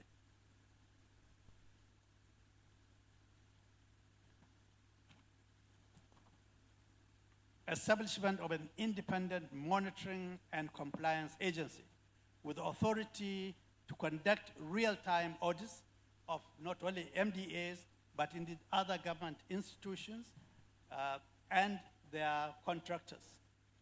We must impose sanctions and fines for non-compliance, including budgetary penalties and blacklisting of manufacturers who do not comply. We must amend the Public Procurement Act to embed the Nigeria First policy and link budgetary releases to verified compliance levels. Minimum duties of 30% to 50% for products that can be manufactured here if they're imported. There must be a clear difference, a clear opportunity for our manufacturers. We must ensure policy stability, consistency, and long-term commitment. So we cannot do a policy today only for it to be reversed in 6 months or 1 year or whatever, because making these policies will create opportunities for manufacturers to plan and develop and invest. The Nigeria First policy the first policy must remain predictable and consistent to inspire long-term investment. Past gains were lost when enforcement weakened, as I said before. We must avoid sudden policy reversals, exemptions, or inconsistent application that erode investor confidence.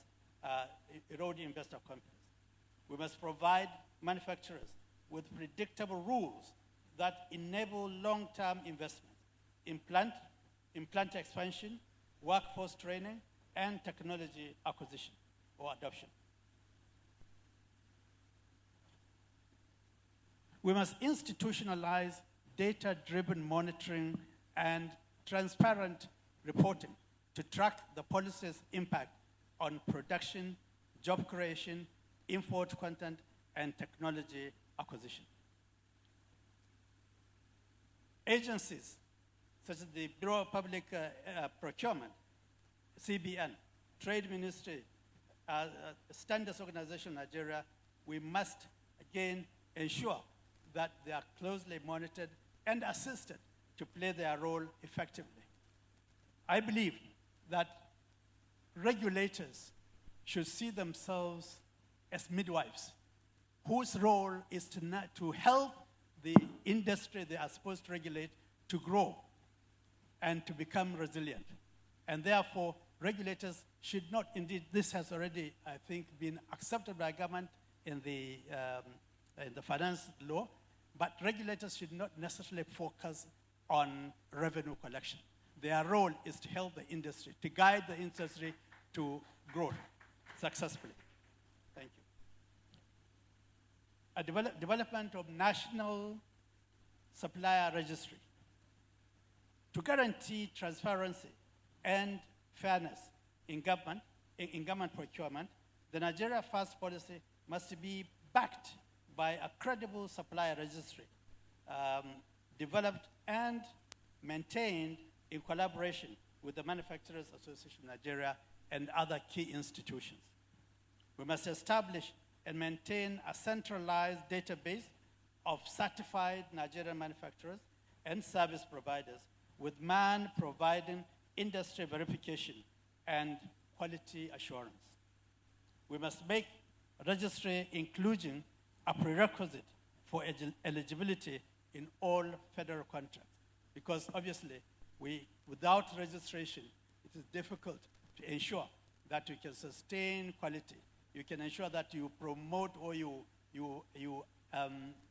promote companies that produce the required quality, and this can be done on a sustainable basis. We must also use this registry as a joint government and private sector tool for traceability, quality control, and monitoring of procurement performance by MDAs. Driving consumer engagement and national cultural shift. Public perception and buying behavior must also align with Nigeria's past policy objectives. We must launch a Buy Made in Nigeria, Made in Nigeria campaign. I think this has been highlighted by quite a number of speakers. It must be modeled after India's Made in India strategy to encourage national pride in locally produced goods. We must partner with Standards Organization of Nigeria to certify local products and raise consumer confidence in their quality.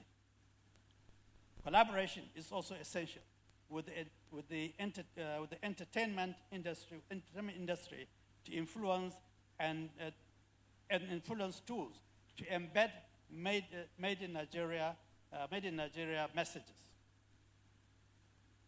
We must use made in Nigeria products, including shoes, shirts, in everything we consume. Indeed, we should remember that using or consuming or wearing made in Nigeria products is not a sign of prosperity, nor is it a sign of sophistication.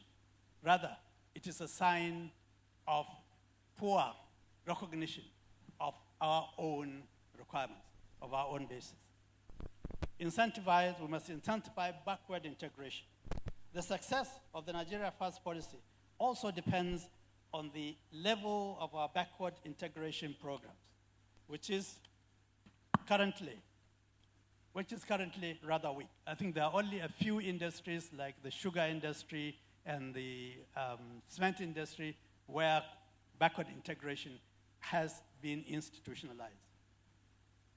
To deepen industrial linkages and reduce import dependence, the government should offer tax holidays and import duty waivers to firms investing in local raw material production and sourcing, agro-processing, and mineral products. Because it is important to recognize that unless you can make the industries more competitive by reducing their cost of inputs, because that is where the problem has been for many of us, you may not be able to get them to compete. And as I think one speaker said, we must also encourage our manufacturers to go beyond just meeting local standards and local demand, but also to aim to export. So our production policies, our industrialization policy must also link up and be harmonized with our trade policy and export promotion policy. We need to address infrastructure and energy deficits to support Nigeria First procurement. Without reliable infrastructure and affordable energy, local manufacturers cannot meet the quality and output delivery timelines required under the Nigeria First policy, under the Nigeria's First policy. Electricity is vital to industrialization, and therefore we must urgently work on our electricity sector and ensure that the national grid is stable and resilient and is able to meet the requirements of Nigerian consumers. Transport, we must upgrade our roads, as indeed is being done now, rail and ports around industrial clusters to cut logistics bottlenecks and enable MDAs to source local materials without delays. Digital infrastructure is also increasingly becoming important. We must therefore expand our investments in the digital industry. I'm glad to say that I think the Ministry of Ministry of Digital Economy is indeed working on this. Enhance access to finance to build local supplier capacity. Similarly, affordable financing is essential for manufacturers to scale up production and meet procurement standards on a continuing basis. We must reduce interest rates to manufacturers to single digits. This has often been, of course, debated by many experts, but it is possible because I think it's done in many other economic regimes. It is a question of innovation in terms of the financial services we offer. As this is necessary, especially for the small and medium enterprise sector. We must fast track CBN's 1 trillion naira intervention fund to small-scale manufacturers and enterprises. We must create special intervention funds to critical local industries in the Nigeria fast value chain. We must leverage the AFCFTA and the regional export potential to strengthen our trade region. Indeed, the AFCFTA, the African Continental Free Trade Area arrangement, really must be led by Nigeria, because particularly for the West African nation, West African region, it is indeed the backbone of any manufacturing capacity that can be used to promote trade. By expanding export capacity under AFCFTA, Nigerian manufacturers can achieve the economics of scale, quality standards, and market reach needed to deliver consistently under the Nigerian First policy and indeed under the Africa Agenda 2063. People always question the quality standards of Nigerians and indeed the skill level of our workers. But we must recognize that once we continue to increase scale, the cost of providing the quality, meeting quality standards can come down. And therefore, it is relative to the total cost of production. And so by helping industry to scale up, to grow their output, we're also helping to achieve better quality standards. I often raise the example that when you invest a scale or on a large scale, you can afford to invest in the quality infrastructure necessary to allow you to meet any standards. And I think this has been proven by the Dangote refinery, because the quality standard of that refinery has enabled it within its first year to export some of the most sensitive products, not only to African countries, but also abroad. I believe that the first cargo of aviation turbine kerosene to Europe from the Dangote refinery actually took place about 2 or 3 months ago. So it is possible, and it is important that by raising scale, by increasing scale, enabling industries to raise scale, to invest more, we can indeed meet quality standards as may be required, because it's a question of investment as well. We must upgrade export processing zones with benefits like duty-free importation of raw materials and export incentives. I believe this is already being looked at in the export processing zone policy. And we must create a single window for clearance, enabling firms to scale production for both domestic procurement and export markets. We must support market linkages across West and Central Africa to expand export footprints, creating stronger, more resilient local industries across the region. In conclusion, recognizing the position of our country, especially with regards to its population and indeed its vast capabilities, technical capabilities, its talents, it is important that we indeed implement effectively the Made in Nigeria products as a means of driving our industrial policy, industrial growth. We recognize that almost 8 million new 8 million children are being added to the Nigerian population every year. And unless we can therefore scale up our manufacturing capacity to meet the needs not only of Nigerians here today, but of future Nigerians, it is going to be difficult to achieve the goal of the 1 trillion naira economy. Therefore, without intentional and deliberate industrialization, our economy is unlikely to reach the projected $1 trillion mark. In the end, we must all work together. The government, the private sector, the civil society, indeed, all our citizens generally must work together to achieve the 1 trillion naira economy. And I believe it is possible, it is doable, and we can do it. Thank you very much indeed.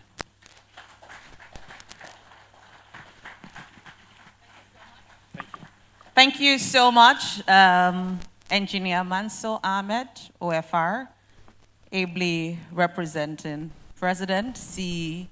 Dangote Group, Alhaji Aliko Dangote, GCON. That was a well-delivered speech, and indeed, we thank you most sincerely for that clarion call. Please, a round of applause for him once again. All right, distinguished ladies and gentlemen, you will agree with me that you have been sitting for too long. And for health reasons, that is not good. So I'd like us to kindly be on our feet very quickly. Let's all be on our feet. You know, it's such a rare privilege and honor to even ask His Excellency to be on his feet, and he's on his feet. That is the power that comes with holding this mic. So I would also like to exercise more power by telling us to take this pledge. So you repeat after me. I, you say your name. Can we go? I, Omotayo Okeomi, pledge to prioritize the patronage of Made in Nigeria. Let's go again. I, Omotayo Okeomi, pledge to prioritize the patronage of Made in Nigeria. Nigeria first is my mantra. And I commit to the growth and development of the country through patronage of Made in Nigeria. Now tell 3 people, buy Made in Nigeria. Let's do that quickly. 3 people, at least 3 people to buy Made in Nigeria. All right. Thank you so much. Please, you can have your seats. We'll move very quick. Please, let's have our seat. Thank you so much. Please, put your hands together for yourself for being very cooperative.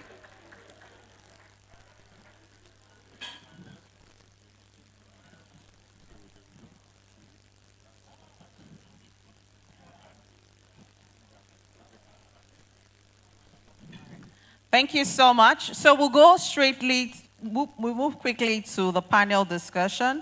And I'd like to invite the panelists who will be discussing the paper. And the goal of this panel session is to gain the perspective of each of the speakers who will be represented on this platform. So I'd like to start by first inviting the Director General, Bureau of Public Procurement. Please, a round of applause for Dr. Adebowale Adedokun. You're very much welcome, sir. We're indeed very happy to have you. And as we move the mantra of Nigeria first and pushing for patronage of Made in Nigeria, it's also great to glean on the experience of a very, very supportive friend of the house and someone whose country has succeeded in some ways when it comes to Buy India. And so would love for the Indian Consulate General to share some Indian experience at this panel discussion. So please, let's put your hands together for His Excellency, Sri Trandamoli Kumaken, Consulate of India, Lagos. You're very much welcome, sir. And to moderate this session is no other than Professor Olawale Ajayi, Professor of Legal, Social and Political Environments of Business and Head Department of Strategy, Lagos Business School. A round of applause. Thank you so much, gentlemen. We look forward to a very engaging session, which should last us not more than 30 minutes. Thank you.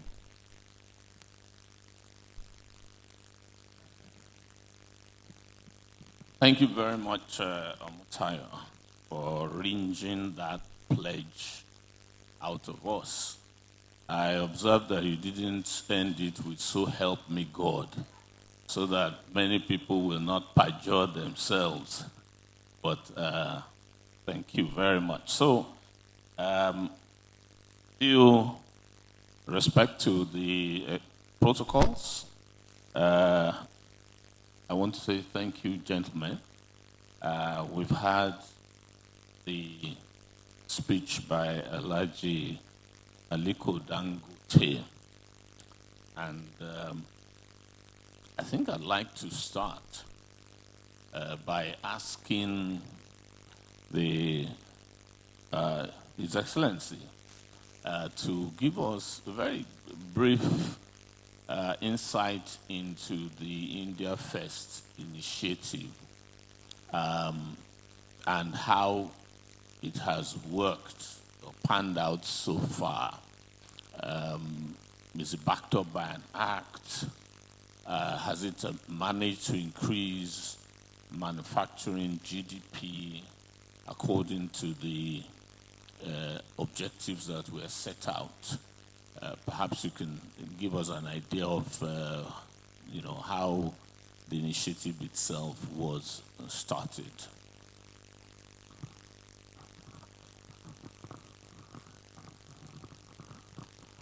Namaste from India. I am very proud to be here and speaking on one of the great initiatives by India. This Make in India initiative was started in 2014. So we are almost more than 10 years in its operation. This has been a very successful initiative by the government of India. And as you all know, that in last 10 years, we have graduated to become an alternative manufacturing destination for the world. It is not for any other country, I'm saying in general. So it is Make in India and Make for World. This is very simple. All the speakers have told about the benefit of manufacturing by a country. It is of utmost importance that all the countries should have their manufacturing base, including Nigeria. And you all will agree with me that COVID taught it us bluntly. It was told to us by COVID that even if you have money, even if you have anything, but you may not have that medicine if you don't have the local production. So local production is very important for the self-reliance of a country. And here, I would like to mention that India is standing in the solidarity of Nigeria to develop their manufacturing capability locally. This is very, very important. Like India, Nigeria is also a populous country. And you are discussing about $1 trillion economy. We are around 4 and 5 or something. But our population is also around 4 or 5 times. So our per capita GDP is similar. It is almost same. But there we see some difference. And those differences requires by government initiative to be breached for making Nigeria or prioritizing Nigeria to be successful. And it was well said in the speech of Alhaji Aliko Dangote that what is required, what infrastructure is required, what is required of focus on electricity is required. Like I would like to mention one small anecdote here.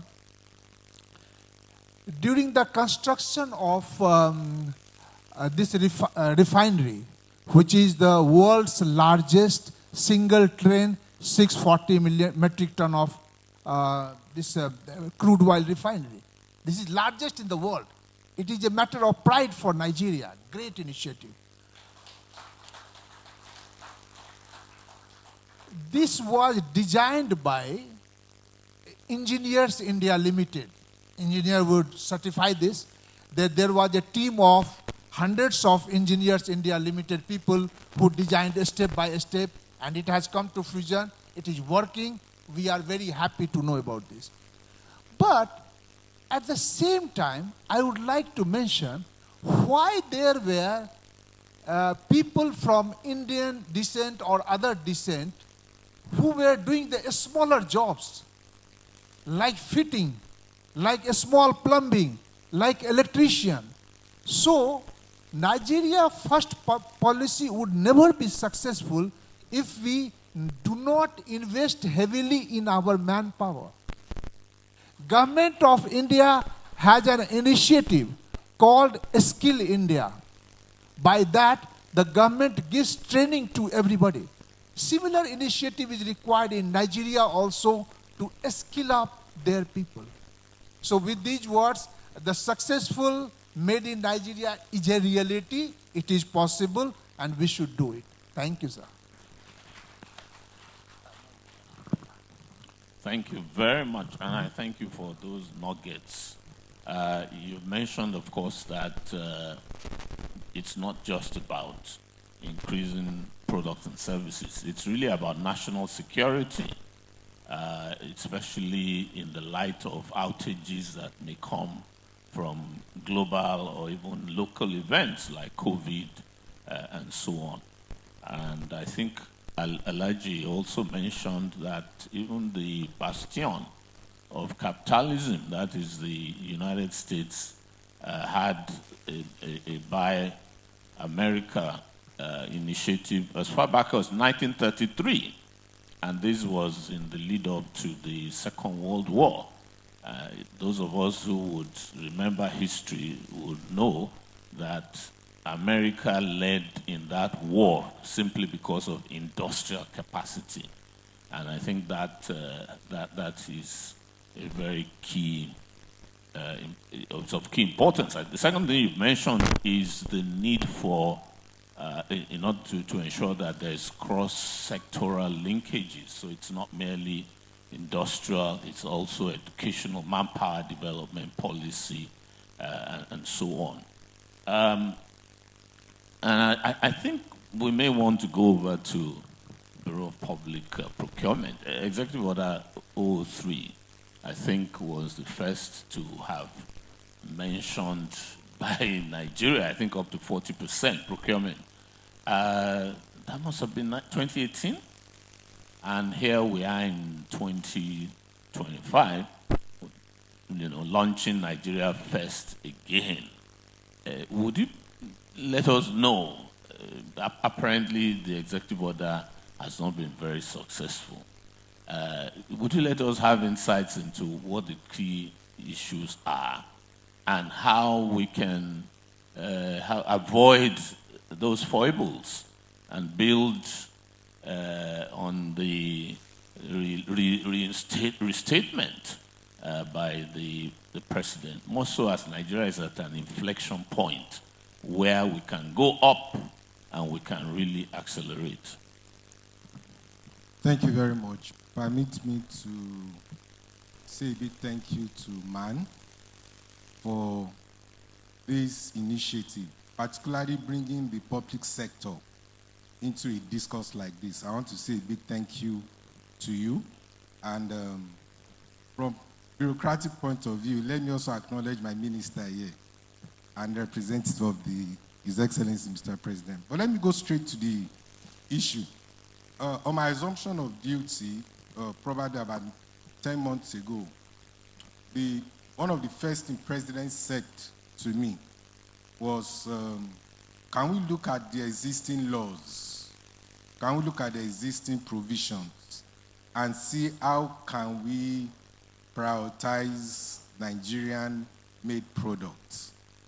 And right away, having spent close to 20 years in public procurement, I could literally just point to him that the Public Procurement Act already gives us enough legislation to be able to enforce the Nigerian First policy. And what do I mean?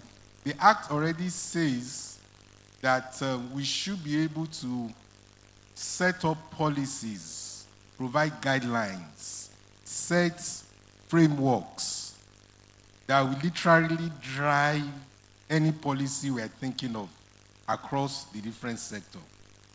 Even the Act itself already provides for domestic preference, meaning that 20 years ago it has envisioned that we need to prioritize, if we must grow, if Nigeria has to be industrialized, the public sector procurement must take into cognizance the local manufacturing sector. So the Act already, as it is today, gives us enough power. What has been lacking is what I call compliance and enforcement. My coming today is to further strengthen what President said, enforce Nigerian policy. That's number one. Number two, that policy expressly wants us to sectorize. Now, what has been happening is that we just say it in Executive Order 3 and 5, but we've not operationalized the policies. So Nigerian Force Policy, and we're taking enough time. You know, we're very quick in saying the policy and we want to rush. No, we're building from first principles. And I'll give you a very simple example.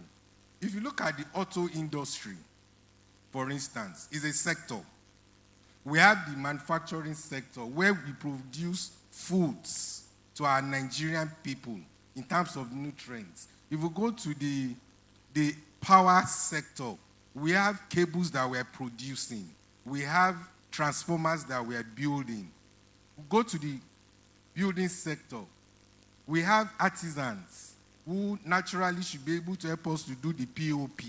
So the policy, the direction we're going now is to give both the public sector and the private sector, who you are, the opportunities to have a firm policy that will implement and ensure that you get the results. How are we going to do it? For instance, I'm already talking with some private sector, but we're going to now take it to the next level of getting to man. That policy framework is our instrument. Even when we leave government, it becomes an institutional arrangement. To start with, since the policy came on board, what I've done is to ask those who are buying vehicles, you know, you must walk the talk. So what I've done is to say, anybody asking me or asking government to give them approval to buy vehicle, my question is, show me that you are going to buy Nigerian-made vehicles. Without doubt, I will not give you what I call certificate of no objection.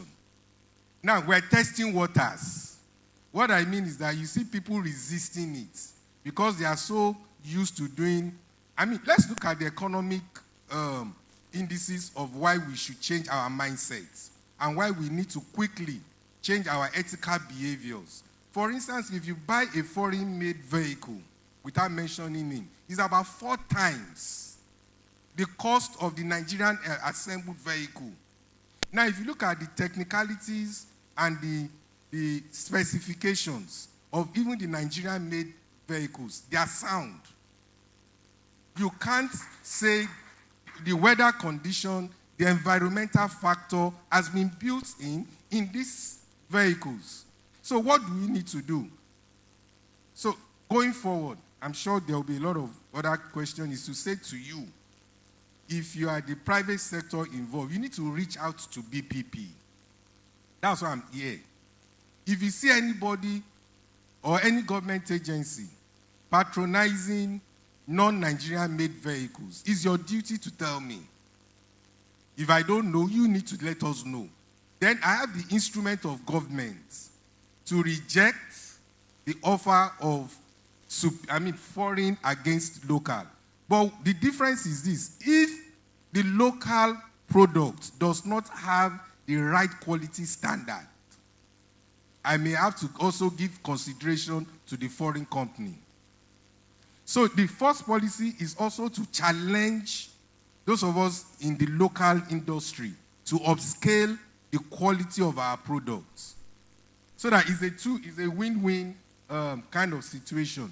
Then we've developed, in the next few months, I'll be producing what is called the Framework for Nigerian First Policy that will be gazetted. that becomes institutional. It's not the law that we need to amend. It's the consciousness and determination to enforce the existing framework that we have through a collaborative kind of partnership. SON is already working with us. Some of those statutory agencies will need to work together and make sure that we provide the necessary compliance. Sorry to say, we must also be opened. Government agencies need to be opened. They need to be more forthcoming. There's no need to close the space. So what I'm doing now as a regulator, like engineer said earlier on, BPP is a regulator, is the enforcer of this policy. So what we are now determined to do by the leadership of His Excellency is to force government agency to do the needful. Let me give you another example. Nigeria.gov.ng is a domain name of Nigeria, but most people don't use it. So what I've done in the last 1 month is to say no government agency who is asking for any approval of president, if you don't show me .gov.ng domain, you will not get any approval. So we need to be forceful and also diplomatically get people to adapt to the Nigerianness in Nigeria. And I think that's where we should go.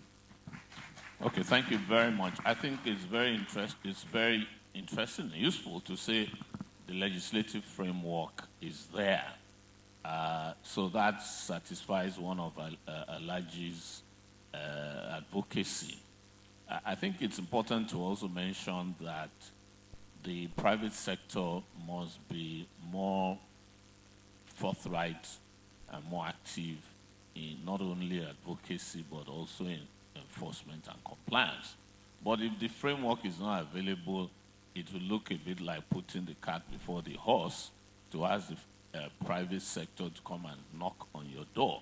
So I think the sooner that framework is out with measurable metrics in working together with the private sector, I think that gives us a firmer basis on which to work. There is a point you made about quality. I also happen to have been in the manufacturing industry some time ago. And I know that particularly those of the people we have here manufacture good quality goods. It's not a matter of quality as far as Nigerian production is concerned. The problem is that of the cost because of, what we call national, disadvantages. The production cost is high. That's an area where perhaps ministries may want to say, oh, the cost is too high, let us go for imported goods, which is not a sensible argument anyway. So I think the issue about quality, that is not a problem, especially at this level of the Manufacturers Association of Nigeria. It's important for government to ensure that the ease of doing business environment helps to ensure that production costs become lower. And of course, as has been mentioned by Engineer Mansour reading Alaji's speech, when we have manufacturing at scale, that will even bring production costs down much further. One aspect about China that many people do not usually understand is that China subsidizes, but it subsidizes at factors of production level. So I think we must remember this. And if Nigeria has removed subsidy on petrol, and then it must smartly subsidize manufacturing and production in Nigeria. And so the issue must be, how do we do so? And perhaps we need to borrow from China in order to do so. I'm going to come over to you, but I come back to you because I want you to also come up to, sort of be updated in terms of where industry is. But, coming to India, I've read accounts saying that the Make India policy has not in fact achieved the target of 25%.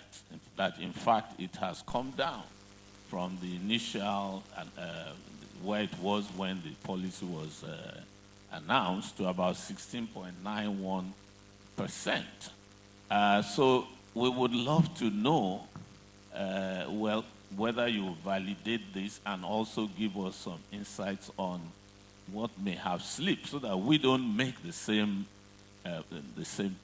mistake. And I think one of the things that is clear is that talking about Nigeria first cannot just be Nigeria first. There must be measurable indices. We are now at 9% of GDP.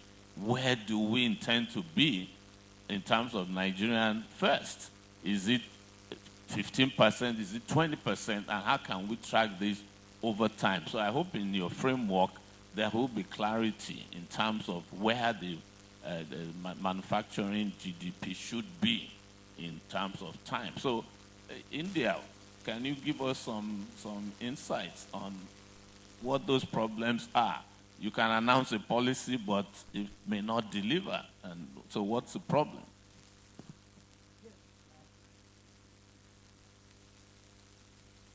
Thank you for bringing out. Yes, the target, what was supposed to be for the manufacture of the country, it has not come to that level. One reason for that could be because we have leapfrogged into the service sector. So our GDP has enhanced, but not because of manufacturing only. We have a better component of service sector. It is to the tune of 50% in our GDP. So that has been one of the reasons for faster growth of India, despite manufacturing didn't go that far in the GDP. Apart from that, what we have seen after announcement of this policy, that there has been a great revolution in ease of doing business. And because of that, the capacity of Indian manufacturing firms have increased tremendously. Like in earlier times, if you have placed the order for 50 transformers, those companies might not be able to deliver it. But today, even if you place an order of 5,000 transformers, they would be able to deliver it. So there has been a great increase in the capacity of Indian firms. And that has given us a global standing. And we have become the part of a supply chain which was, many people were looking as an alternative destination. Apart from that, like, the manufacturing in pharmaceutical. India has the acknowledged superiority in generic medicine. We are supplying for everywhere, whatever we can. Here in the pharmaceutical sector, if you go by the manufacturing, you will see a shift. Now the shift is that we are competing in the quality also. Because if there is a minor difference in the product A and B, then the domestic production will be, patronized, helped, or by patriotism it can work. But if there is a marked difference, the modern day people are not going to buy it. So gradually we are seeing a marked improvement in quality of Indian products. The costs have also increased.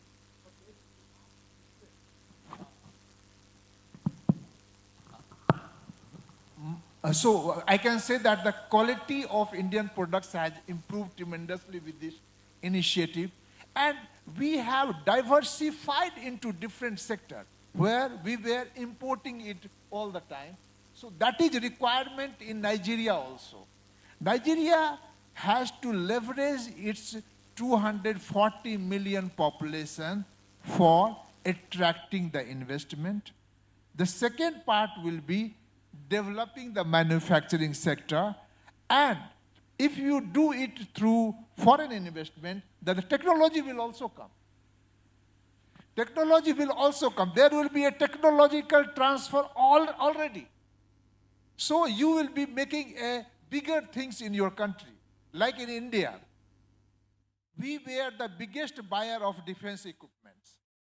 But when we go into the contract, then we have some offset clause that 30% of this has to be manufactured in your country. So because of this offset clause, now you are able to even manufacture defense equipment. And you are a, maybe I don't know, I don't have the statistics, but maybe we are a net seller now.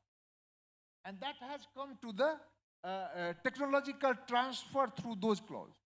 So if we leverage the investment and through that we can bring in the technology, then manufacturing sector in Nigeria will develop very fast. And that should be the, from India, if you want to see, that is a leverage, you can do this. Population is a leverage of Nigeria. Population is the leverage of India. So why Pepsi and Coke came? Because there were people. In your country also, there is people. And you see that after some time, another brand of cola also comes. And maybe after some time, it is able to compete with the Pepsi or Coke. So this is the theme required to be replicated when we are talking about Nigeria first. Because these Gen Z, they are not going to take your bad product in the name of patriotism. So your quality has to improve to, yes, maybe minor difference can be bridged up with patriotism, but not the major difference. I would like to tell one of the example which can, we were discussing about the support. Some years ago, the Khadi, there is a Khadi, you might have heard, Khadi Village Industry is an organization which make hand-woven clothes. Okay. So obviously that was going down in the marketing and they were not becoming successful and there were loss. It was a public sector undertaking. But our Prime Minister started wearing this type of. You might have seen him most of the time. And you are seeing me today also. Only by this design change, there was a marked improvement in the sale of this. I would request you to Google Khadi and Village Industry Company of India, KVIC.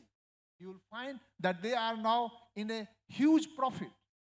So how these small changes can, maneuver the consumer pattern? That is important. So these things can come, and I am very happy in Nigeria by one thing, that you are patronizing your dress. It is in your culture. So this is a great dress. Only thing is that textile sector has to be improved by slightly amending here and there. Thank you, sir. Thank you. Thank you very much. I think that's a very important point, that for us as manufacturers, we shouldn't sort of lean on our oars. He's talking about improving quality. I think one of the issues is that China simply has tried to move into higher order goods, more sophisticated sectors, leaving the primary products. And so this means that our industry must also adopt the fourth industrial revolution, AI and automation, as may be useful or may be necessary, because we can leapfrog, existing standards, even of global best players. And I think that speaks to that need for coordination. The other point, and I think as we begin to wind up, which a colleague from India has mentioned, is that it's not merely about increasing the production or the sales of local, that is indigenous players. It is actually ensuring that manufacturing in Nigeria becomes bigger. So that's also inviting investors to come and manufacture in Nigeria. And of course, we have quite a good number of the, of the raw materials. And so this means looking at industrial capacity across all lines. To what extent is BPP actually coordinating with all the relevant players? Because it's not just about regulating procurement. It's about actually ensuring that we have a national strategy and not only at the federal level, but also at the sub-units. So how expansive and how soon can the manufacturing sectors see, frameworks that they can actually begin to work? Thank you, sir. Within the next 1 month, we are going to be interfacing with the private sector. We are going to have a stakeholder meeting to show you the direction in terms of the policy and in terms of the instruments that will be used. It's going to be a multi-stakeholder adoption. It's not, we are just to lead. And then you are in the field. You tell us what will work and what is not likely to work. Then the Ministry of Industry Trade, they have a pivotal role to play in terms of setting the benchmark. For me at BPP is to implement, to enforce, so that everybody complies. So I'm sure the Honorable Minister will speak to that. Secondly, is to even give you a success story between when the policy was announced and now. And I'll talk about the pharmaceutical industry. What I've seen from the date of the announcement is that we have seen influx of joint ventures between Nigerian firms and even some firms from India, asking that they want to come and invest and build vaccine another year in the country. I have those data. It's something I could share. Also in the road sector, I've not seen, I'm aware with the kind of influx between Nigerian construction firms and their partners willing to come into the country to help build our road, infrastructure. More importantly is the leasing aspect of it. What I've also seen is the fact that there are now companies who want to set up this equipment manufacturing right there because of the volume and the expansive nature of the level of construction that is going on across the country is now drawing both the foreigners and then the local participation. One road project that when I came in, we had to reverse in favor of a Nigerian company was the fact that the Nigerian company, believe you me, is the one leasing equipment to the foreigners. We have them in this country. Foreigners are the ones who got the job, but they go to the Nigerian company to lease the equipment. And we said no. If the Nigerian company is providing the equipment, providing the human capacity, why can't they do the job? So that Nigerian company is doing massive construction work and employing Nigerians. And by extension, you see that you can begin to take away insecurity from, those are the rippling effects that we have. Just to summarize is to say, I'm extending an olive, a hand of handshake to you. Let's come to the table. We'll present to you the vision, the Nigerian policy has been done. Then you can take a look at it, tell us how it can work, and then we turn it to the standard bidding documents that we will give to you through all the ministries and agencies for them to comply with the local content. Finally, the Act already says that where local expertise exists, even if the cost is higher than the foreign one, Nigerians should be given that opportunity as long as they meet all the standardization and requirements. Okay, thank you very much. I think we have adequately flogged the issues, and I don't know whether there is room to throw it open to the audience who may have some questions or comments, and that may actually help to go into areas that we need to cover in this conversation. For the panel, they have indeed done a fantastic job. And just like the moderator said, we'll be taking questions, comments, and contribution. We'll take only 3 because we're looking at having 5 in all. And Daikon will be speaking and the DG of Man will be making a comment. So I see Mrs. Akpan's hand first, Alaji Madugu second, and you third. Wow. DG, we have more hands. What do we do? All right, so if we would extend this, it means that each person speaking has a maximum of 1 minute.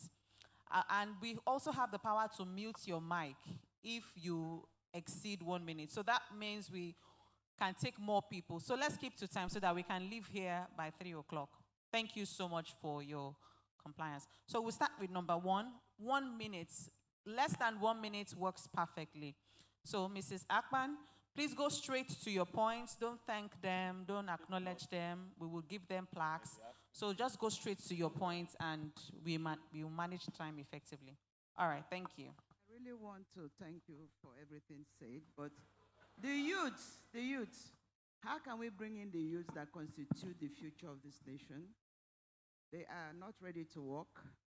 They don't have the skills. And so I really want to hear your contribution to enhance them to come in. All right, thank you so much, ma'am. So we'll note all of the questions together so that you can collectively respond. Number 2 is Alaji Madugu. So we'll take a lot of questions as much as possible. So I'll enjoin the panelists to note questions they want to respond to so that we maximize time. Thank you very much.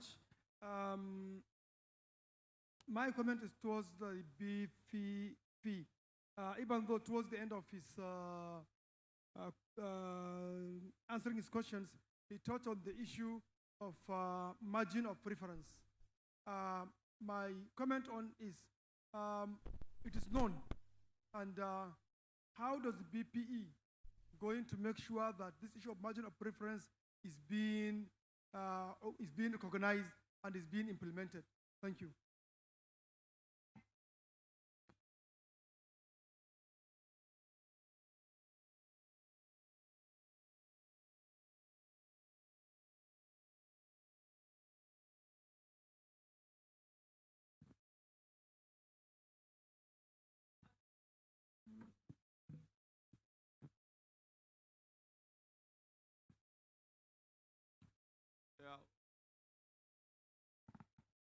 Good afternoon. One thing that struck me, I was in India in 1994 in a government delegation, that the Prime Minister and all us on the official delegations were using made in India vehicles. You know, I think that is something that Nigeria should recognize. Just look at it. If the president of the country is using a made in Nigeria vehicle, that sends a big message. Thank you. Thank you so much, sir. That's a comment. Next. Yes.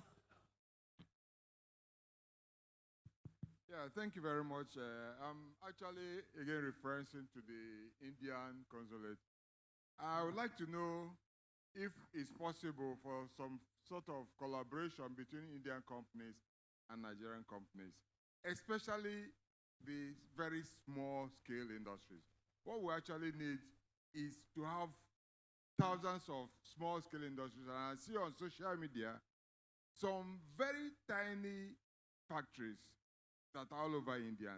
And I want to know if it's possible to actually collaborate on this with the Indian consulate. Thank you.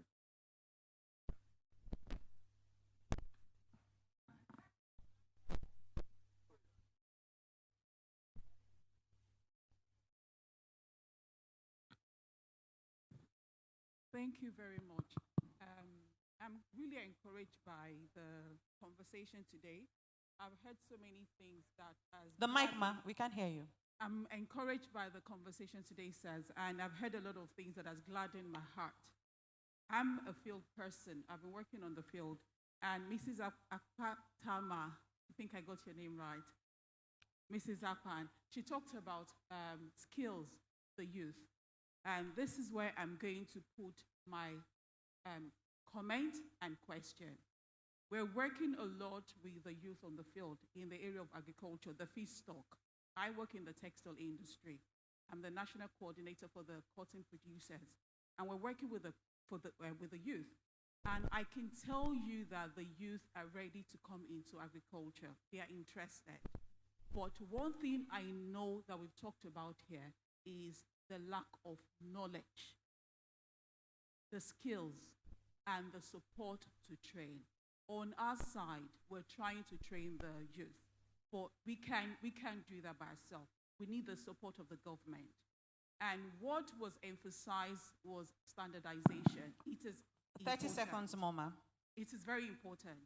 We want to have quality above quantity. We're ready to work with the government. We're seeking support to train the youth and to get the standardization. All right. Thank you so much, ma'am. Please, let's move to him, Alhaji Madugu. Thank you.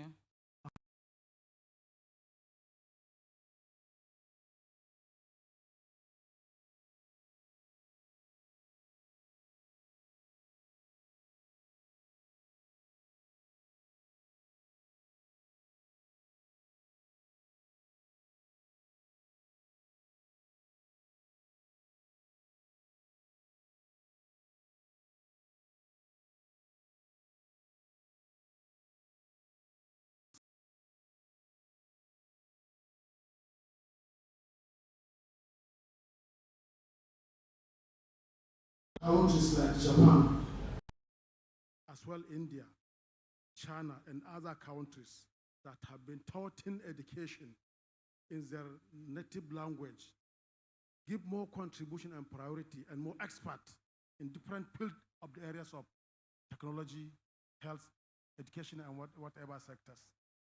As well, another one, ease of doing business matters in Nigeria. There was a lot of congestion and confusion that are not allowing things to go freely as it is supposed to be. They are causing a delay and a kind of congestion in establishment of a new business to say. Thank you.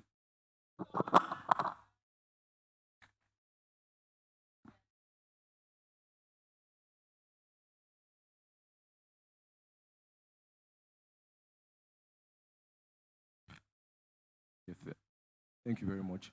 I want to ask about how we can ease supply chain access. You know, for example, if you want to manufacture a mat that can be used in the office or a home, you know, you need things like shell of coconut and threads and co. So how can we ease supply chain access? A guy who wants to manufacture in Anambra, for example, and wants to source different parts from around the country, you know, if a person exists informally, he cannot be reached. So we do not even know he exists and can patronize the person. You know, yes, we have skill, we have everything, but supply chain, I think, is a key, you know, input in our economy. You know, most people sell online, they use social media, they have websites, but they do not heavily promote it. So how can we ease supply chain access? You know, yeah. Thank you very much.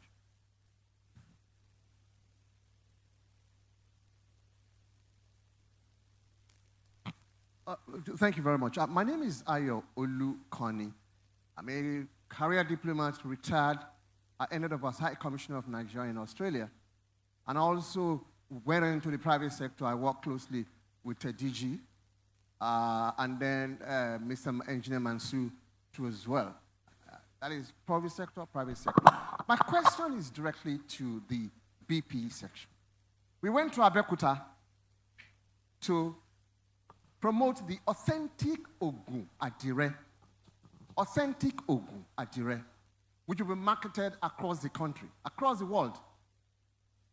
I think from there, after that event, I went to Kuto, where they were selling Adire, and I was shocked to see that what we had at Kuto were mostly Chinese-made Adire. My question is this: what do you want to do in terms of bringing in the subnationals in context of Nigeria First policy? I Googled Fela's Buy Africa. It was released in 1971. And that is 50, how many years now? Sir, what is your strategic options? Good. Thank you so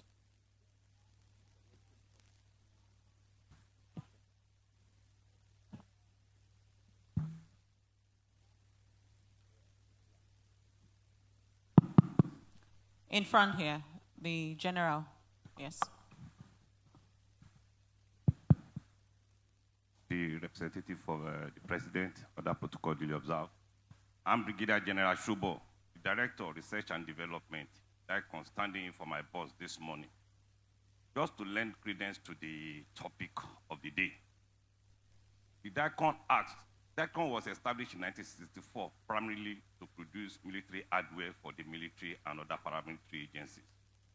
For those of us that are students of history, we will recall that during the Civil War, most of the munition used in prosecuting that war were produced in DICON. So after that, what happened? Inconsistent in policy, lack of financial backup, the corporation went moribund. So many effort has been taken in the past by previous presidents.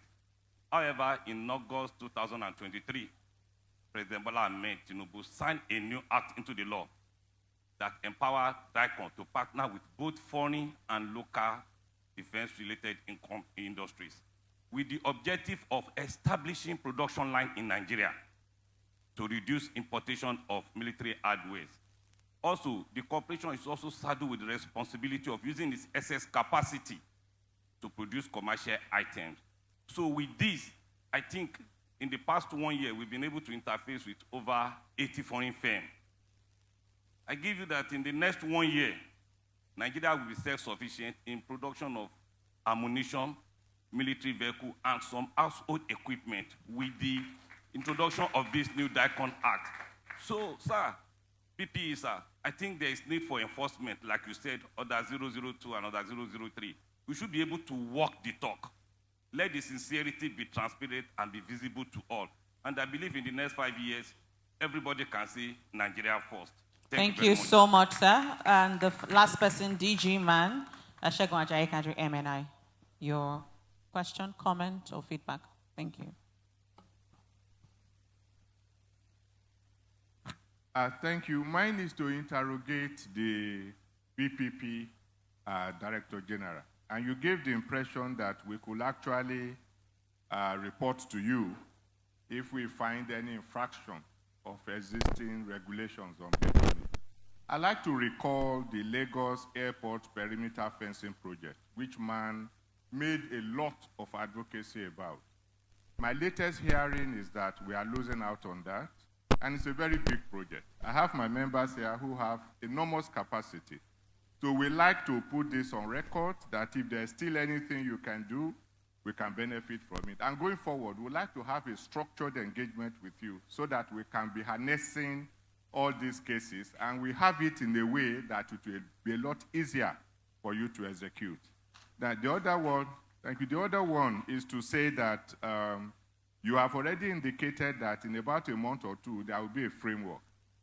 But just at the tail end of your presentation, you said you are going to have a conversation with us so that we'll co-create that framework. It will be good for sustainability, and we'll also be able to manage our expectations and our aspirations so that you have it in a sustainable manner and the one that will reinforce the Nigerian force policy. Thank you very much. So we'll yield the floor to the panelists to respond to the questions that addresses them. So I guess BPP has more questions, so you start. Okay. I think some of the things I've heard are actually advices, which I've taken on board. That's number one. The issue of youths, let me say to you, part of the provisions of the policy is what we call affirmative procurement. Affirmative procurement is to give preference to women-led businesses, the youths, and those with disability. What we're saying is that a certain percentage of every contract that will leave the doorstep of every government agency must be directly in the standard bidding documents, create a percentage. I don't want to mention the percentage here since it's not yet out. But in the bidding documents, you have to give a certain percentage of every contract that will be issued to this group of people.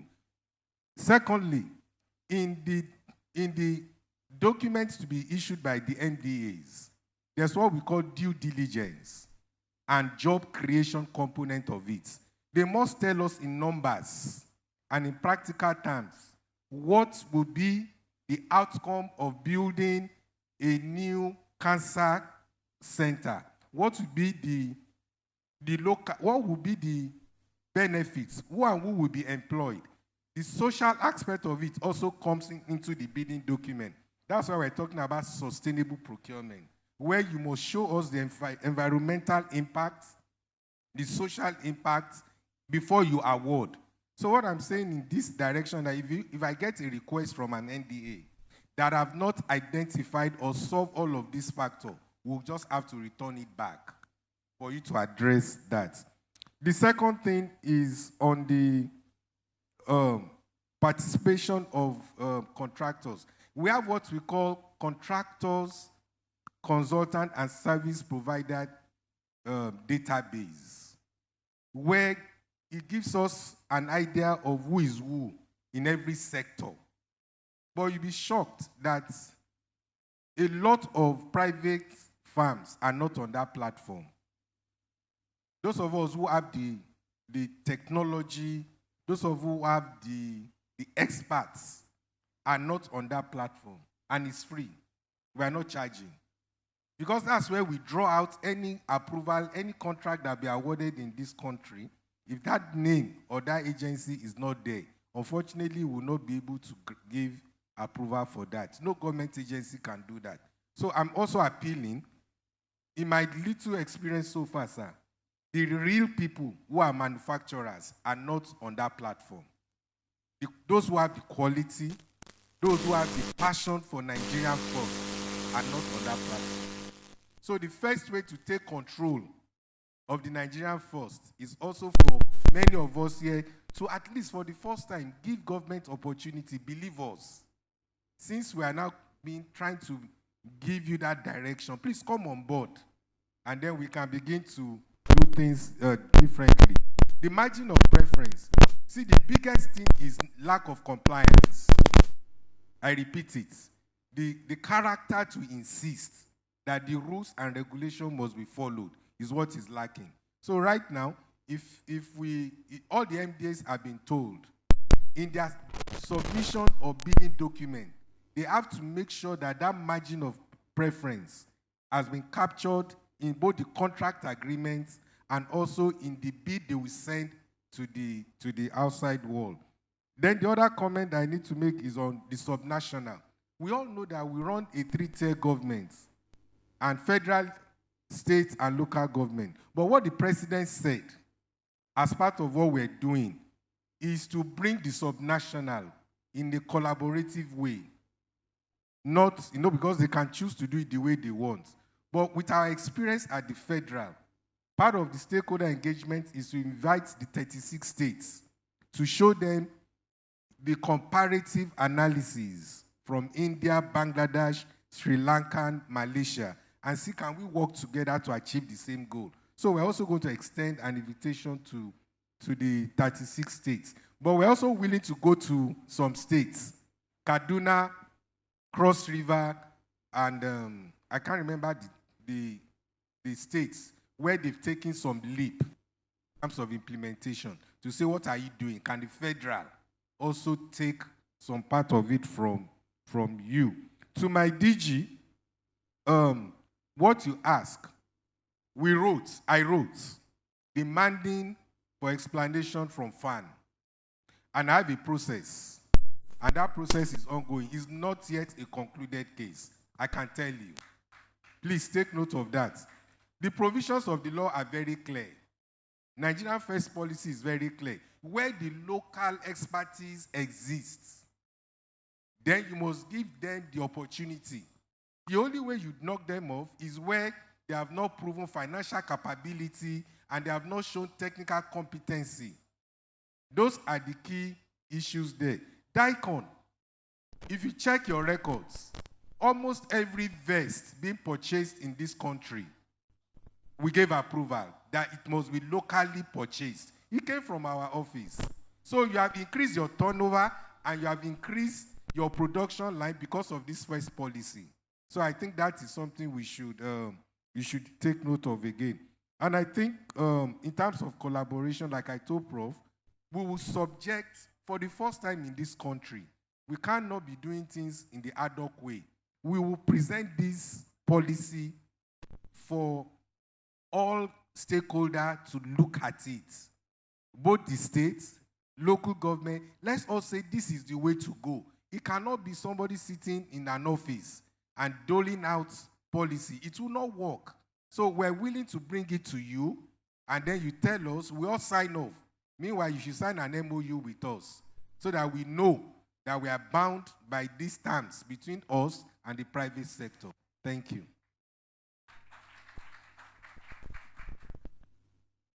Hello. Thank you. My work was not big. One was a small scale industry collaboration. As we all know, the small scale and medium scale company are the biggest generator of employment, and they are engines of growth for any country. Of course, we can collaborate. There can be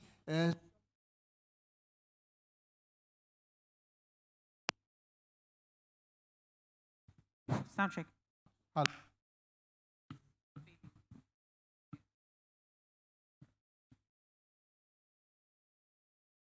Government of India has some big capacity building training relationship with Nigeria, where we train government people on a gratis basis, on a regular basis.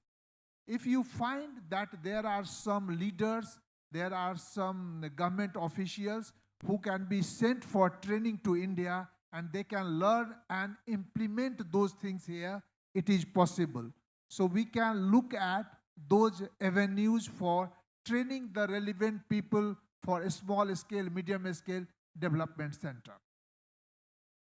As far as skill development is concerned, we discussed about this, that there should be a national plan for developing skills of our people. And this is practical in Nigeria.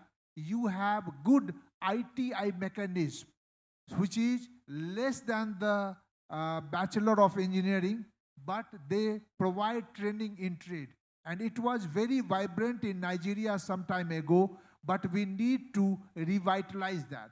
And Government of India can assist in that by training, by something, whatever project can come, we can look at it. Even our Indian businessmen who are working in Nigeria, they can also assist in developing sectoral type of training institute if governments can collaborate with them. Thereafter was the supply chain participation. What I said earlier, that if you have a relationship with multinational companies, that automatically gives you a place in the supply chain. And the supply chains globally are very varied. You know, like many parts, like what you see in BMW or like any automobile, a lot of part is manufactured in India. A lot of part is maybe manufactured in Indonesia. And they go to some place and they are made together. So assembly is always there. As you have seen, maybe the 100% of iPhone may not be created at one place. There would be supply chain in that. But how do we enter into the supply chain? My belief is that if foreign investment comes, they with them, because they will be buying it from you also. If you manufacture in Nigeria for, let us say, Samsung, then Samsung can ask you to manufacture these things which is good for Nigeria, cost effective for their product in Korea. So I would suggest that this could be one of the way. Indian example is very strong, that we have joint venture like Hero Honda. Honda was Japanese, Hero was Indian, and they were making the two-wheelers. And later on, when Indian company became good, strong, and technologically capable, they severed ties with Honda. Now Honda is a separate company in India, Hero is a separate company in India. And both are thriving. So we can learn from joint ventures, we can become capable from joint ventures, and it can help us. Thank you, thank you, thank you.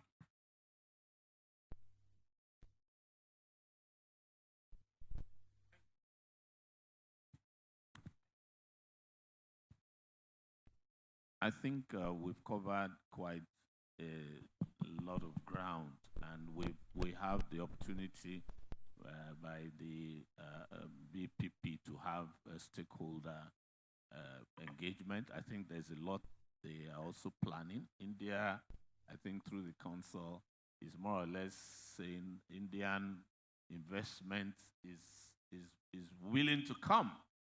And I think that is something we must emphasize.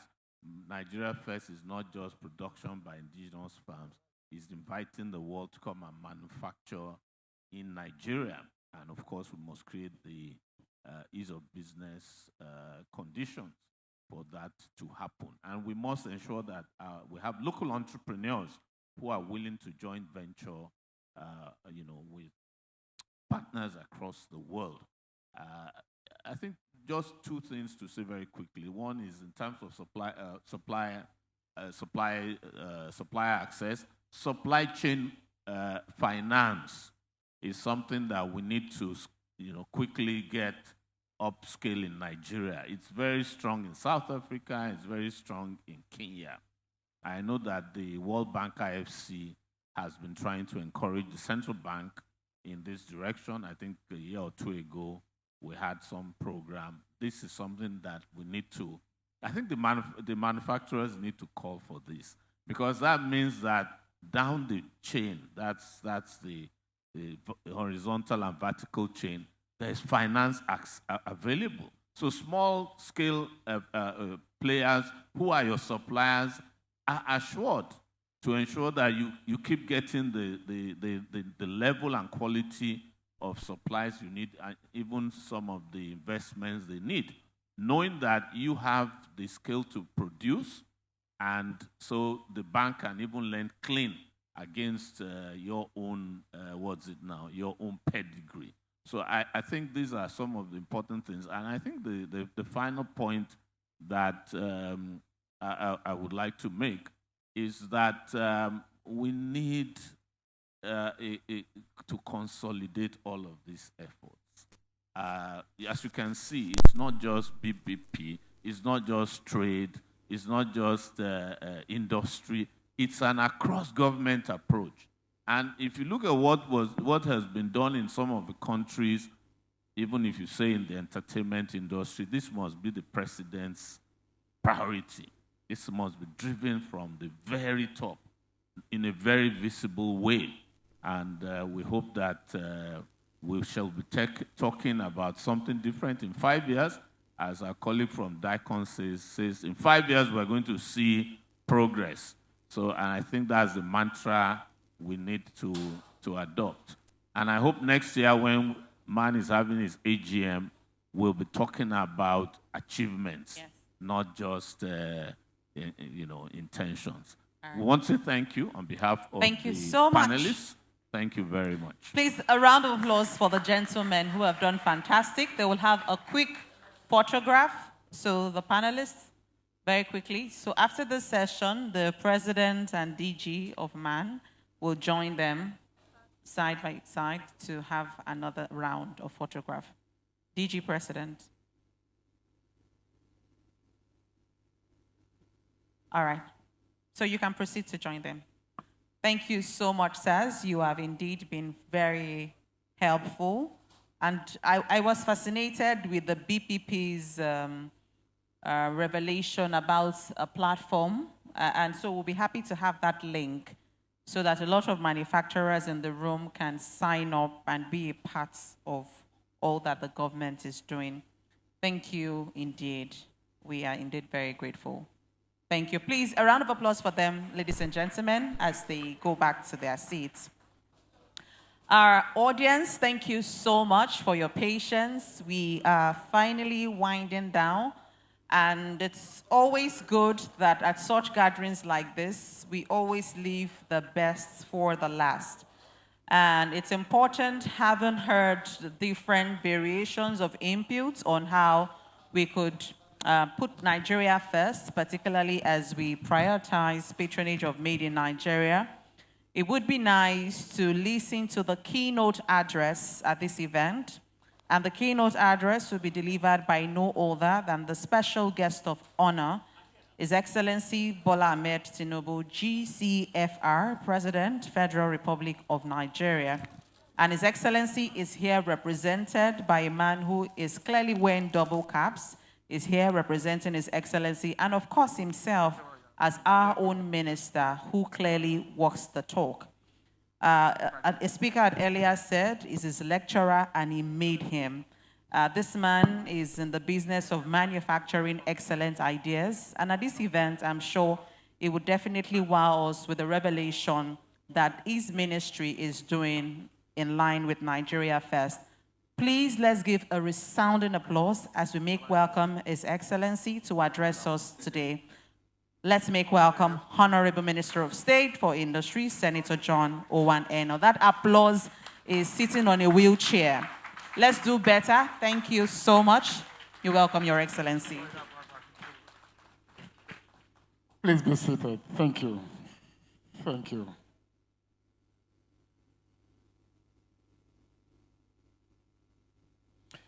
The governor of Cross River State, my state, Senator Prince Basio II, represented by His Excellency the Deputy Governor, Right Honorable Peter Ode, the President of MAN, Otumba Francis Meshoye, the Special Advisor to the President on Industry, Trade and Investment, Mr. John Wajmogu, the Senior Special Assistant to the President on Industrial Training and Development, the Honorable Ayinde Adamson, the guest speaker and Africa's biggest manufacturer and President of Dangote Group, ably represented by Engineer Mansour Ahmed, President Pan-African Manufacturers, and former president of MAN and other former presidents of MAN, the DG BPP and my friend, Deborah Dedukun, the regional director of UNIDO in Nigeria, Ambassador Philbert Johnson, the former Minister of Industry and former President of MAN himself, Chief Kola Jamudu, esteemed members of MAN, members of the Diplomatic Corps, development partners, the press, distinguished guests, ladies and gentlemen. When the President of MAN spoke earlier on, he had correctly noted the fact that in addition to representing Mr. President, who is the special guest here today, I'm also supposed to be here in my own right as Minister in charge of Industry. So I'll just share a few comments of mine very briefly, because after Mr. President's speech, nobody else, ordinarily should speak. But let me also put it on record that as I stand here, I'm just very delighted and very proud that my state of Cross River is here represented by the governor. And I say this in particular because, I've waited and waited, and I've found no other state competing for this. And this is quite, which is why when the deputy governor made a request from Governor Cross River that Cross River would like to host the next AGM of MAN, I turned to the president of MAN and I asked, would this be a difficulty? And the president said he would think about it and we'll talk about it. So my hope is that this is going to happen and that by next year, we will all be in Calabar. And let me say that I think I consider the main focus of this year's AGM quite topical. And I think that this is a testament to the kind of leadership that MAN has. I mean, from day one, after assuming responsibility for industry, and I had my first interaction with MAN, OPS, and some other players in this ecosystem. And we set up the Industrial Revolution Work Group. We've not looked back, we've continued to look forward. And I'm grateful to the kind of collaboration that has continued to take place. I mean, when Alhaji Mansour was, speaking, he started by calling our attention to the fact that the same theme was, recurring. And why not? That same theme continues to resonate, the Nigeria First policy.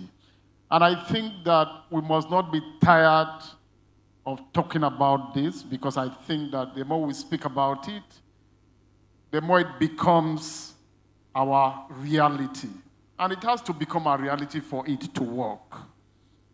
The president of MAN appreciated the fact that our economy may be expanding, but it's not expanding in terms of productivity and in terms of industrialization. And that's where the missing gap is. And that's the gap that we have to fill. So I think that, as we're going to find out later in Mr. President's keynote address, I believe that a lot of this will be underscored. And when the minister in charge of trade and investment gave her goodwill, she mentioned the patronage of made in Nigerian goods. And I'm glad to report that not just is the minister in charge of trade and investment trying to put this policy into effect by using a North vehicle assembled in Nigeria, that gradually in my convoy, as little as it is, I got a Jim Hillox vehicle assembled in Nigeria, and that I got an official vehicle assembled by Meccano, also in Nigeria. And this is much for signaling and for sending the right message. And I think that it may not just happen all at the same time, but if we hope to industrialize and we hope to be that manufacturing hub that we seek to be, then we must be deliberate, we must be intentional. The deputy governor of Cross River was a bit apologetic about what he wore. But what he wore had nothing really to do with the fact that it was all foreign made. No need to be apologetic. And we've spoken, and he said the suit that he's putting on, as bright and as smart as it is, was made in Calabar. So I believe that as government's new focus on revitalizing our textile sector begins to bear its fruit, the challenge of textile will be overcome, and that more and more of what we put on will truly and correctly reflect made in Nigeria. So, and why not? I mean, part of the mandate that industry has, the Ministry of Industry, Trade and Investment, is the promotion of made in Nigeria goods and services. And I think that from day one, we've actually begun work on launching a national campaign that will reposition made in Nigerian goods and services. We acknowledge and understand that to be not just aspirational, not just competitive, but as well very essential to national development. In a little study that we tried to carry out, we found out that if this campaign and this advocacy is correctly acknowledged by Nigerians, that there will be an increase of at least 3 trillion naira in economic terms yearly into Nigeria's economy. And that manufacturing sector will grow by about 30% within the next 2 or 3 years, contributing about 500,000 additional jobs in industry. So if you find that this is possible, then I think that the Made in Nigeria First policy may actually be coming late. If you have a policy that is going to lead to about a 30% reduction in non-essential imports into our country, there's a lot to gain, there's a lot to benefit. So I think that again and again, there are actions that are already going on, and I'm glad that no less a person than the DG of BPP, is personally here in attendance, has taken part in a panel discussion, and has given quite a lot of insights into what it is. And I think that, again and again, people have said, if you patronize made in Nigerian goods and services, you are contributing to job creation, you are contributing to Nigeria's economic prosperity and growth and development. So I thank the Manufacturers Association of Nigeria for this focus. And I think that, some months, about 2 months ago, there was the National Industrial Manpower Summit that was organized by the Office of the Senior Special Assistant to the President, collaborating with my office. A few days ago, back in Imo State, the government of Imo State, graduated about 10,000, graduates under its digital skill up program. So what it is that there are a lot of ongoing efforts, and we mustn't tire in these ongoing efforts. We mustn't, because it is as we continue in them that Nigeria can achieve what its goal and its aspirations are. Mr. President has already captured that in terms of his Agenda 7 of his 8-point agenda. So our country will do better than it is doing, only to the extent that industry and that manufacturing begins to actually occupy the place that it is meant to occupy. So again, with man, I congratulate you for sustaining, a tradition and for elevating it. I'm thankful to the president of Dangote.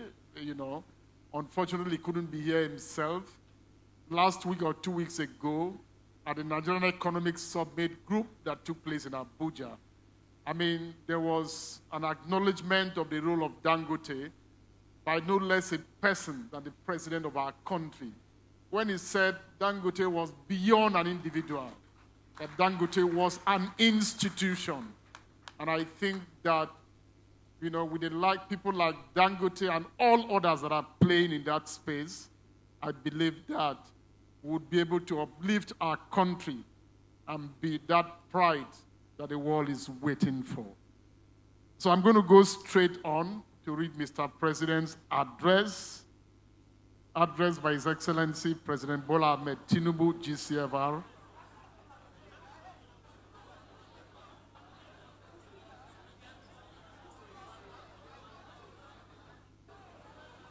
At the 53rd Annual General Meeting of the Manufacturers Association of Nigeria, with a team, Nigeria First, prioritizing patronage of Made in Nigeria. The President and Council of the Manufacturers Association of Nigeria, captains of industry, distinguished ladies and gentlemen. It is an honor to address you today at the 53rd AGM of MAN. MAN is an institution that for over half a century has stood as the organizing conscience of Nigerian industry.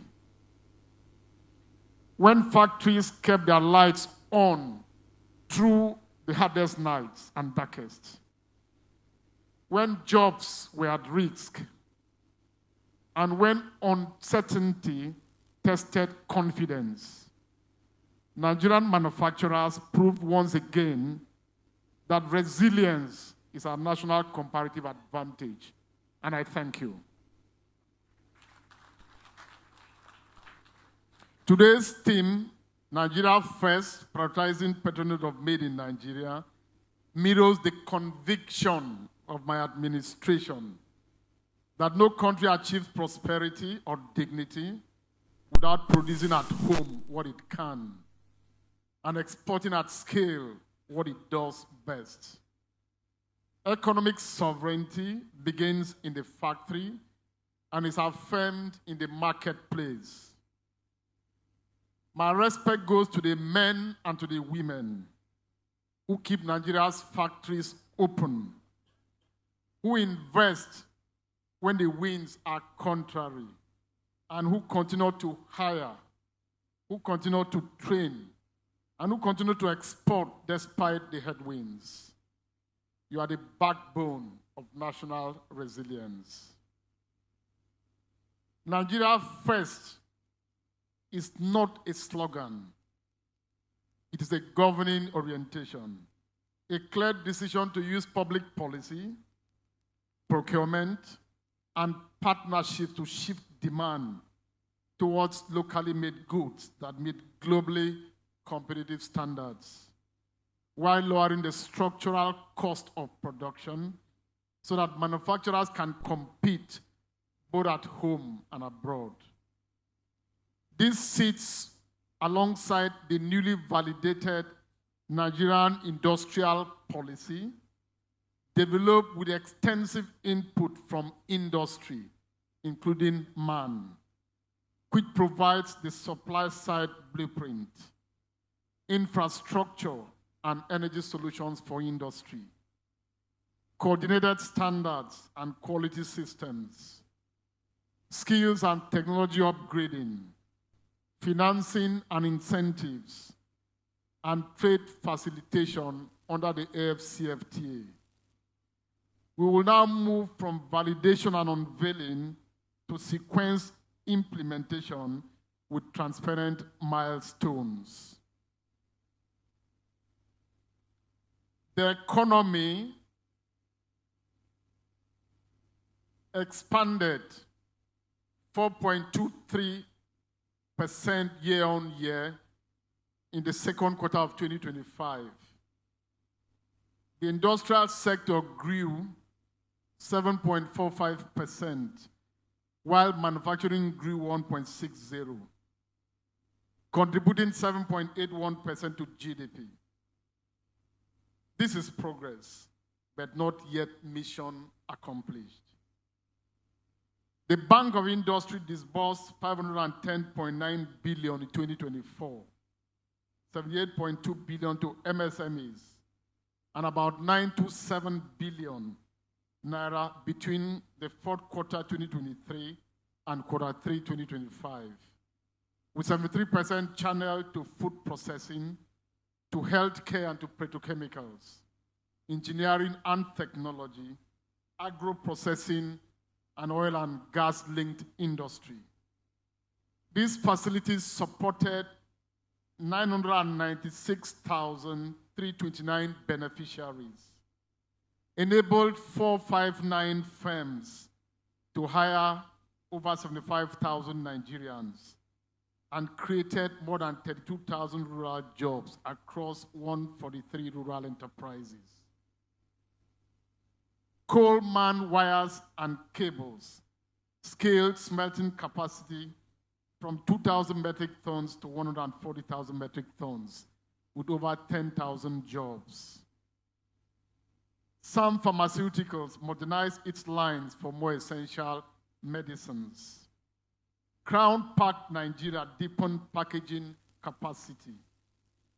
Active Foods Limited Lagos expanded from 1 to 3 lines, growing staff from 207 to 350.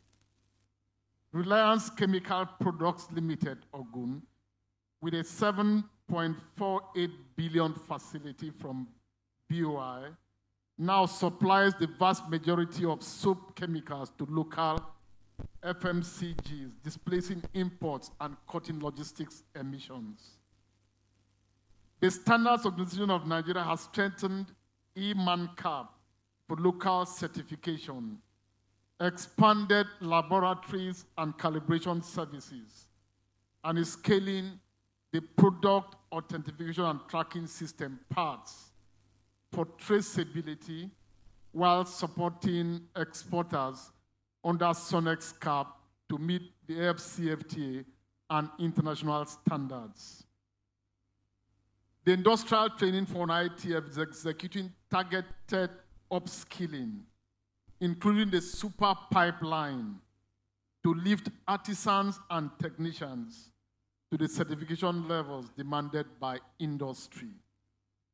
In agro-industry, the National Sugar Development Council, NSDC, although still addressing gaps in the National Sugar Master Plan, is implementing a revitalized backward integration program, BIP, with a pipeline of 8 greenfield projects and brownfield expansions, targeting over 1 million metric tons of additional local supply, 100,000 jobs, and approximately $1 billion in foreign exchange savings when mature, anchored on outgrower schemes and the Nigeria Sugar Institute's research and development. These are tangible foundations on which Nigeria First must now scale through demand that is predictable, standards that are trusted, finance that is patient, energy that is reliable, and trade routes that reward value addition at home. I will now set out 6 practical commitments with clear owners and timelines on what Nigeria First means. 1, federal procurement that pulls local production. Quarterly compliance dashboard from first quarter 2026. The Federal Ministry of Industry, Trade and Investment and BPP will publish a league table showing the share of eligible federal procurements awarded to locally certified manufacturers. MDAs will provide itemized justifications where imports are chosen over certified local options.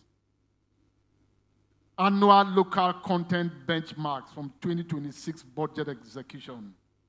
Sector-specific targets for automotive assemblies, textiles and uniforms, pharmaceuticals and medical devices, agro-processing inputs, electricals and cables, paper and packaging will be issued after consultation with industry. 2, quality and trust at point of sale. Only SUN certified, in bracket E-MANCAP products qualify for federal preference. Part scale up. SUN will extend product identification and tracking to at least 10 high-risk categories: pharma packaging, cables, tires, lubricants, building materials, food staples, etc. Export readiness clinics. SUN, NEPC, and MAN will run quarterly clinics to move 500 plus firms onto Sonex caps to export certification pathways for AFCFTA markets. 3, finance BOI Nigeria first window. Long tenor blended rate finance will continue for firms that substitute imports, achieve backward integration, or add export capacity. Pipeline targets for 2025-2026 include 457 firms increasing capacity by 60%, 108 attaining local import milestones, 22 new pharma lines, 13 patents, 342 companies adopting cleaner production, 109 installing renewable energy. Credit guarantees and offtake insurance. The Federal Ministry of Industry, Trade and Investment and BOI with DFIs will expand guarantees for working capital and for equipment in high-impact value chains.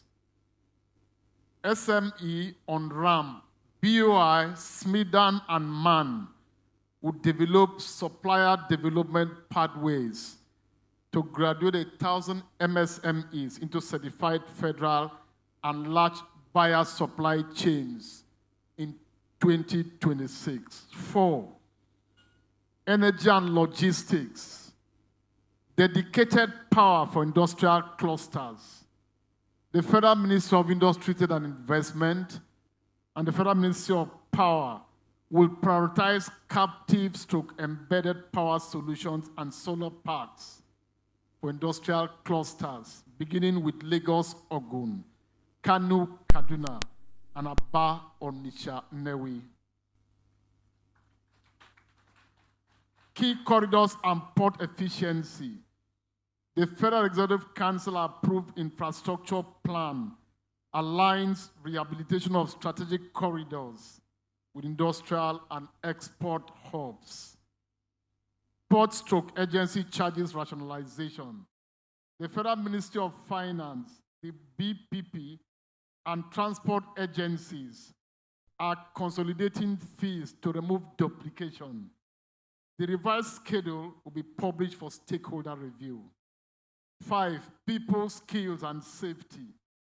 The Industrial Training Fund production grade skills. 2026 training quotas will align with manufacturers' vacancy list.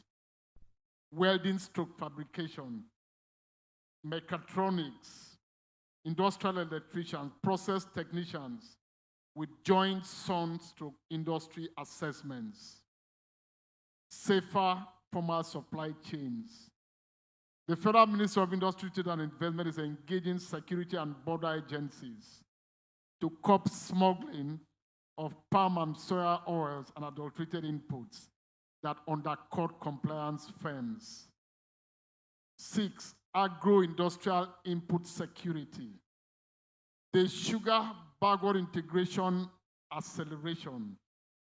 The National Sugar Development Council will deliver on its greenfield to brownfield pipeline. It will expand outgrower schemes and scale the Nigeria Sugar Institute's R&D and planting materials work. Broader backward integration, similar structured programs in tomato, in cassava starches, pepper pulp, packaging resins, and basic chemicals will be supported where visible and viable. What I ask of man: 1, quality without compromise. Prioritize R&D, standards, and process discipline. E-man cap and parts are reputational assets. They are not hurdles.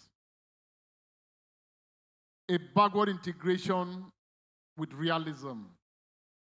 Source locally where competitive. Collaborate on phased localization where not feasible yet. Data for decisions. MAN will be expected to share accurate capacity and price data with the Federal Ministry of Industry, Trade and Investment and the Bureau for Public Procurement to aid procurement planning. MAN will also be expected to partner with BOI and SMIDAN to mentor MSME suppliers. Scale brings lower cost and higher quality. My expectation in terms of what the citizens should expect is that greater visibility of made in Nigeria products in public procurement and key sectors.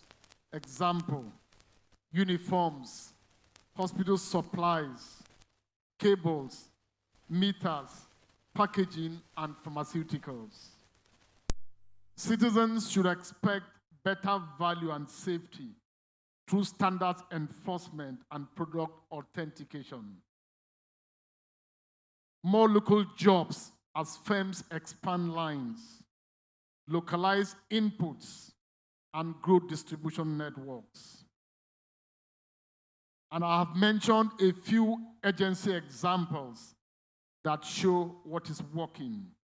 The example of BOI with Reliance Chemical Products, the example of BOI with Coleman Wires and Cables, the example of Sun E-Man Car Plus Parts in terms of cleaner, safer markets in cables, tires, and food staples, the example of ITF targeted upskilling, and the example of the NSDC Sugar Backward Integration Program. Now, measurable next steps and timelines. By December 2025, the Federal Ministry of Industry, Trade and Investment and BPP will issue guidance on documentation required when imports are chosen over certified local options. And SUN publishes 2026 parts expansion list. By January 2026, BOI publishes Nigeria First Window Criteria and MSME supplier development on RAM. ITF releases industry-aligned training calendar. By the end of the first quarter 2026, the first procurement compliance dashboard gets published. Sectoral local content benchmarks will be announced, and the first industrial cluster power gets approved.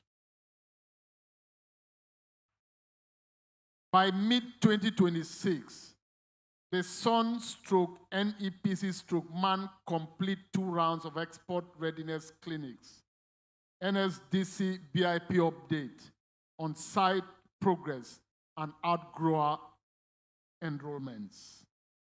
Distinguished ladies and gentlemen, Nigeria First, like I earlier indicated, is not a slogan. It is a disciplined way to spend, to procure, and to compete. Government will prefer Nigerian products that meet standards. Agencies will publish data for transparency. Development finance will flow to real sectors with import displacement and export potential. Skills and standards will anchor quality, and backward integration will secure inputs we now import with scarce foreign exchange. To the Manufacturers Association of Nigeria and the wider business community, keep building, keep manufacturing. We will match your courage with policy consistency, with fair enforcement, and with practical support. I thank you for your resilience and for your partnership. Together, let us move from advocacy to outcomes. With factories running at full shift, with warehouses stocked with products proudly stamped made in Nigeria. and a stronger Naira that is supported by what we produce. My commitment is to make this work. May God bless the Manufacturers Association of Nigeria, and may God bless the Federal Republic of Nigeria. Asiwaju Bola Ahmed Tinubu, President and Commander-in-Chief of the Armed Forces of the Federal Republic of Nigeria. Thank you.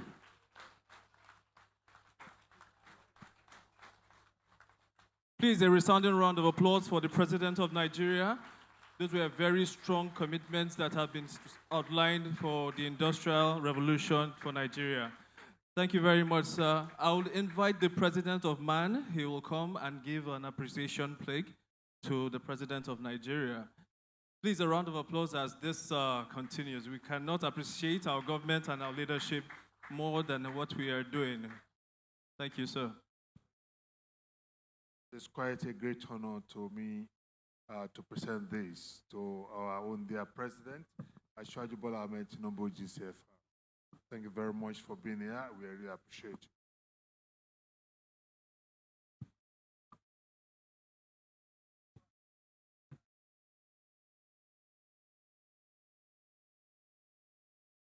So the next is for Senator?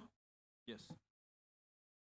Thank you, sir. Kindly remain as we will want to present to your humble self the award of appreciation to Senator John Owen Eno, the Honorable Minister of State for Industry, Federal Ministry of Industry, Trade and Investment.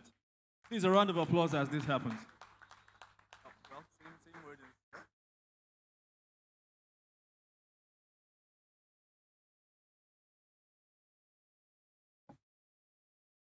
Thank you, Your Excellency. Sir, you may have your seat. I'll crave the indulgence of the MAN President to remain as we present the next award. Okay, sorry, sir, Your Excellency, we would want to crave your indulgence to present the next award to our guest speaker, Alhaji Aliko Dangote. With your kind permission, sir, I will invite representative of the Engineer Mansour Ahmed, OFR.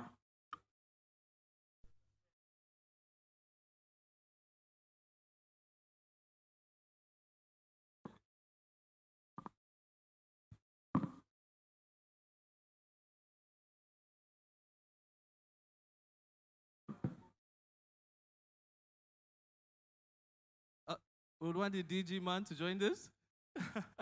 So, your presence.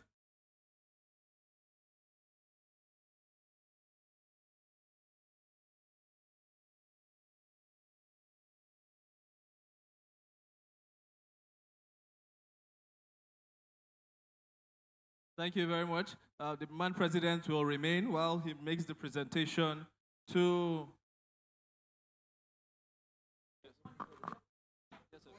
Oh, my. Okay.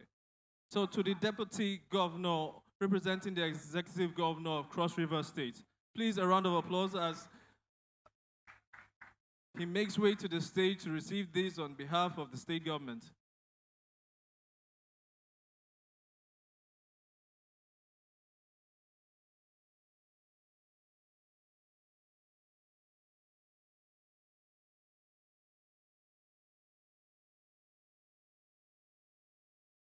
Thank you very much, sir. We appreciate taking your time to come for this. We'll still want the President of MAN to remain. Your Excellency, sir, you may take your seat. The representative of the President of Nigeria and the Executive Governor of Cross River State. Please, a round of applause for them as they make way back to their seat. I will invite the representative of the Honorable Minister for the Ministry of Industry, Trade and Investment, Dr. Olajumoke Odutola, MFR, represented by Mrs. Olumuyiwa Ajayi Ade, the Director of Industry Development.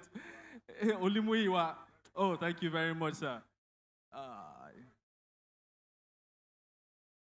To make her representative come forward to receive this on behalf of the ministry. Yes, please, a round of applause as she makes way to the stage right here.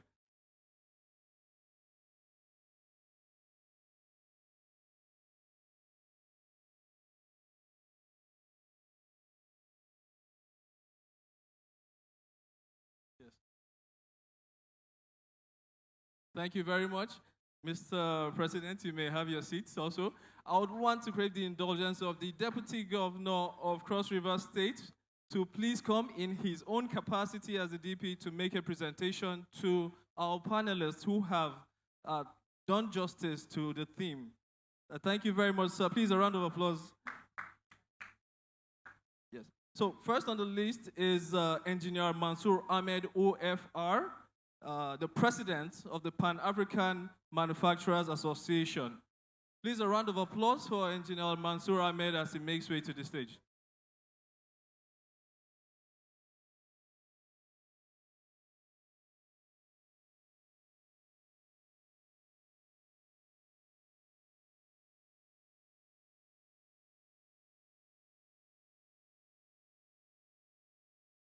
Okay, so after this round, we'll have the Director General of the Bureau of Public Procurement to come receive his appreciation plaque, Dr. Adebowale Adedokun.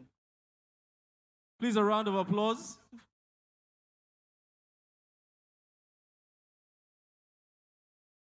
Thank you very much, sir. Thank you very much, sir.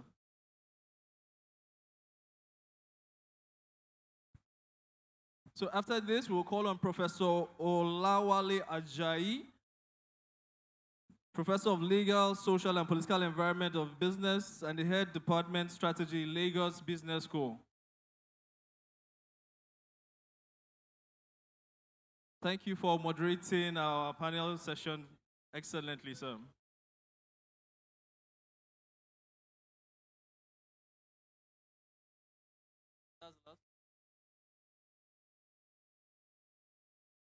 Thank you, Your Excellency, sir. Please, as they make way back to their seats, let's give them a round of applause.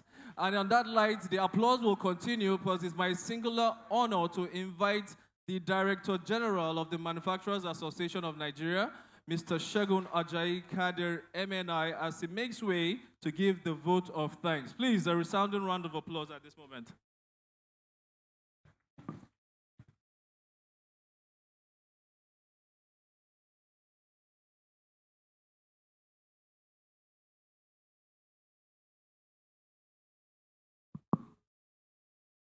Your Excellencies, distinguished ladies and gentlemen, as the Yoruba proverbs goes, when we show gratitude to those who have helped us, we encourage them to do even more. So on behalf of the Manufacturers Association of Nigeria, I wish to extend our heartfelt gratitude to our special guest of honor, His Excellency, President Bola Ahmed Tinubu, GCFR, who is fittingly represented by our own minister, distinguished Senator John Owan Eno. We are honored by your acceptance of our invitation to the 5th Adeola Odutola lecture, being a high point of our 53rd annual general meeting. As our guest of honor and our able representative in the seat of government, we deeply appreciate the breath of fresh air you have brought into the relationship between your ministry and our great association. The keynote address of Mr. President is reassuring and has ignited a fervent hope that better days are ahead for the beleaguered Nigerian manufacturing sector. You have reiterated your administration's commitment to the growth and development of manufacturing in Nigeria, and we are full of expectations that key recommendations coming out of this lecture, particularly the ones relating to the imperatives for a coordinated and unfettered implementation of the Nigerian force policy, will command priority attention of government. This is a low-hanging fruit, or even a fruit falling to the ground, if we apply adequate political will and bold policy actions. Your Excellencies, Your Excellency, the Governor of Cross Rivers State, aptly represented by the Deputy Governor, we remain indebted to you for honoring us with your presence and look forward to greater collaboration with you at our branch levels in the state. Our special guest of honor at the opening of our 3-day Made in Nigeria exhibition, Ambassador Johnson, He is the Director and UNIDO Representative, Sub-Regional Office, and Nigeria and ECOWAS. To our distinguished guest speaker, a titan of African industry and a foremost champion of Made in Nigeria brand, Alhaji Aliko Dangote GCON, we are immensely grateful. Just as Ralph Waldo Emerson said, the American essayist, he rightly alluded that the finest speakers are those who can make their audience feel as though they are thinking their own thoughts. Our distinguished guest speaker made us feel great today. Our own engineer Mansour Ahmed graciously shared his profound insight and expertise with us on how to drive the Nigerian First policy. Our advocacy radar has garnered deep content today, and we assure you that we shall make judicious use of those your recommendations as we engage government with the outcomes of this distinguished lecture. Same goes for our erudite moderators, Professor Olawale Ajayi, and our gallant panelists, His Excellency, the Consul General of India, the President of Pan-African Manufacturers Association, and the Director General of the Bureau for Public Procurement. Your invaluable perspectives have enriched our insight and broadened our horizon on the imperatives for an intentional implementation of the Nigerian First policy. We are grateful to our esteemed members of the diplomatic corps and development partners and agencies. We thank you for the cooperation you have extended to our association and for gracing the 53rd AGM with your gracious attendance. Our partners, the Directors General and leaders of departments of agencies of government, including Raw Material Research and Development Council, the Nigeria Customs Service, Standards Organization of Nigeria, NAFDAC, NEPSA, SMIDA, NIMASA, ITF. We thank you exceedingly. We applaud you for coming and for the cooperation you have extended to our members, as well as the joint efforts we have undertaken together to improve our business operations. Your roles in removing bottlenecks, enforcing standards, and enabling investments are critical to making Nigerian First a successful national agenda. We are deeply gratified by the esteemed past presidents who have continued to grace our AGM with their dignified presence. We are blessed with the presence of President Kola Jamodu, CON, and President Mansour Ahmed, OFR. We are equally elated to have in our midst our past Directors General. We see and we are happy with Chief Remi Ogumefun, who is my immediate predecessor. We remain grateful for the foundation and leadership legacy that you left behind, which we have continued to build upon. As you can see, we have significantly raised the bar and we are keeping the faith. To our colleagues in the organized private sector, Nasima, Neka, Nasmi, and Nasi, we thank you for your solidarity and wish to assure you that we valued our shared vision for Nigeria's economic development. To our ever-dependable sponsors, thank you for your unwavering support, even at a time like this. Your financial and material support made this superlative AGM possible, and we say that God will prosper your business even the more. To our veritable partners in the media space, we thank you for always being there for us and giving us unbiased and supportive reportage. We look forward to no less a coverage of this 53rd AGM. We thank Delioc, our partner in planning and execution of this brilliant display of creativity. You are awesome. We are grateful to the management and staff of Lagos Oriental Hotel for their generous considerations and cooperation. This AGM took a lot of planning and hard work. I would like to thank all of you, my dear colleagues, for the cooperation I received from you as we toiled together to put this elegant reunion of MAN members together. As Aesop, the ancient Greek fabulist, said, in union there is strength. So it is that our unison in the march of the man to the future that has garnered another milestone.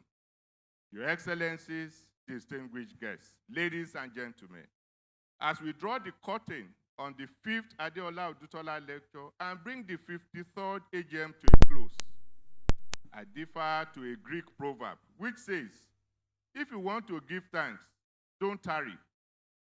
but give it since you are not sure that it will last forever. In that regard, I give our timely appreciation for your presence here today and wish you safe journeys back to your various destinations. God bless the Federal Republic of Nigeria. God bless the Manufacturers Association of Nigeria. I thank you. Thank you very much, DG, sir. The next round of events will be the group photograph, because we'll have to keep this alive in our memories.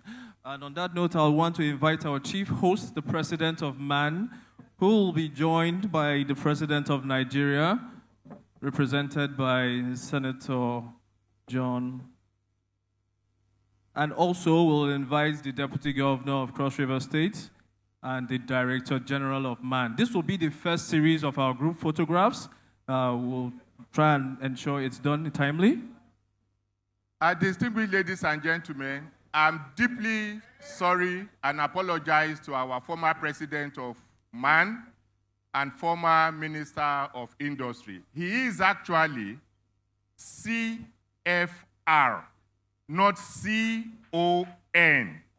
So please let it be on record. Our rapporteurs completely erase everything I said about CON. It is CFR. Thank you very much. Thank you, DG, sir.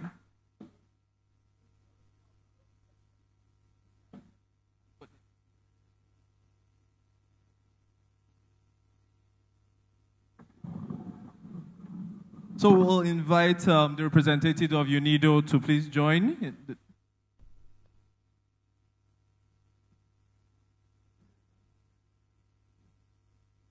Okay, the finance minister's rep is also here. Please kindly join this top table.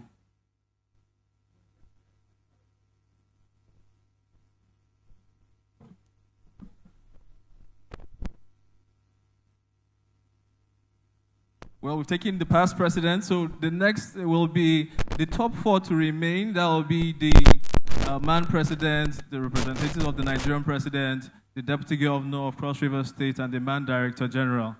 All others can please take your seat so that we'll invite more. We have members of the organized private sector to please join this next series of photographs. Nasima, NECA. We also want the Director General of NESRA, the Director General of ITF to please join this next round of photographs.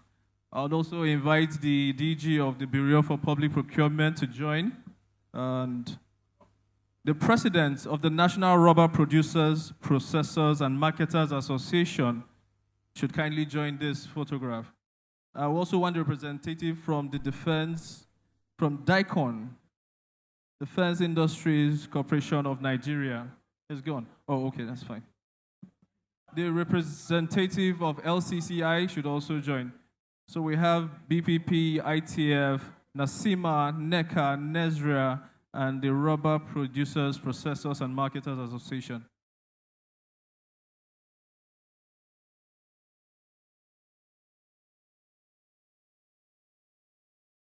Thank you very much. The next round will be for... Okay. Please hurry up, lady. She's joining up. Yes, BPP. Yes. The DG of BPP, kindly join this. After this, we will have members of ESCO join, while the members of the organized private sector and other government agencies can go return to their seats. Thank you for your time. We'll still want the president. Yes, the next one, the president and the DG man. The president and the DG man. Sorry, these are just two more sets of photos before you leave. Just two more. Monsieur is here. So, Mr. President and the DG man, please kindly remain.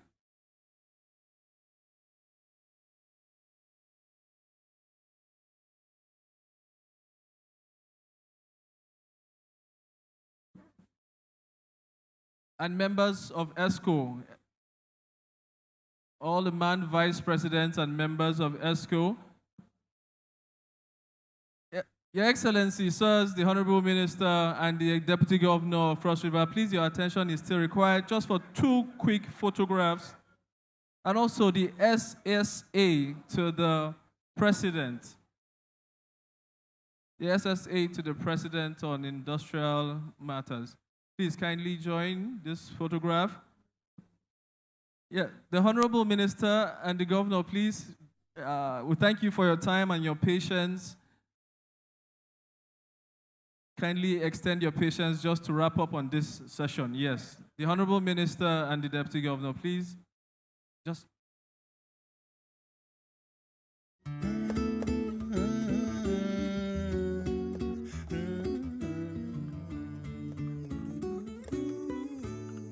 Yes, please, the Honorable Minister and members of ESCO, all vice presidents and members of ESCO.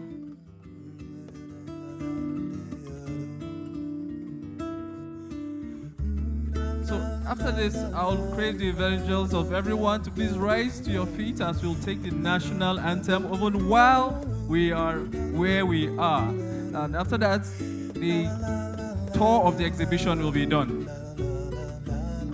All right, thank you so much, distinguished guests. Please, let's kindly settle down. We still have quite a number of things to do. I know time is fast spent, but most importantly, His Excellency will do a tour of the exhibition area. We are speaking to Nigeria first, and so he would go to see what manufacturers are doing at the other hall. And for other members of MAN, please, let's remain and be seated, because lunch will be served and we have made in Nigeria products that will be distributed to you. On that note, let's kindly be on our feet as we take the national anthem. After the national anthem, the dignitaries will do a tour of the exhibition area. Then they proceed to the 4th floor for a special session. National anthem, please.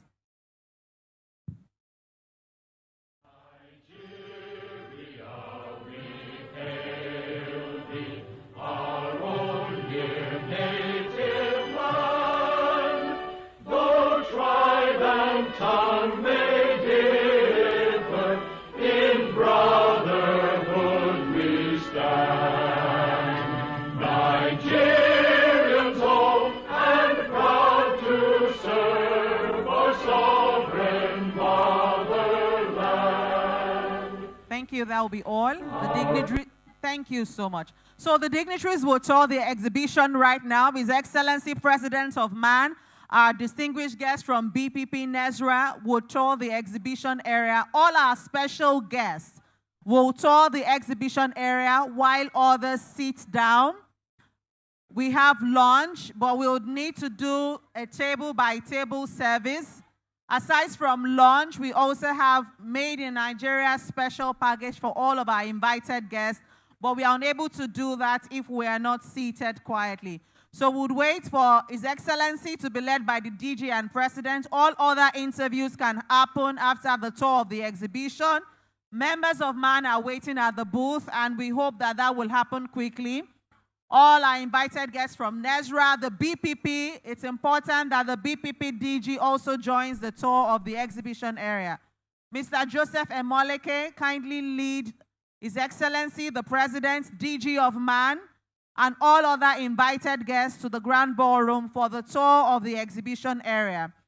All our special guests, after the tour of exhibition area, will proceed to the 4th floor, where their lunch is being prepared, but other members of MAN kindly remain here. The tour has to happen now. Please, let's make way for them to file out. Thank you so much. They are going to the Grand Ballroom for the tour, after which they go to the 4th floor. DG BPP, His Excellency, would go to the Grand Ballroom to tour the exhibition area. Former President, DG, and all of our invited guests, really.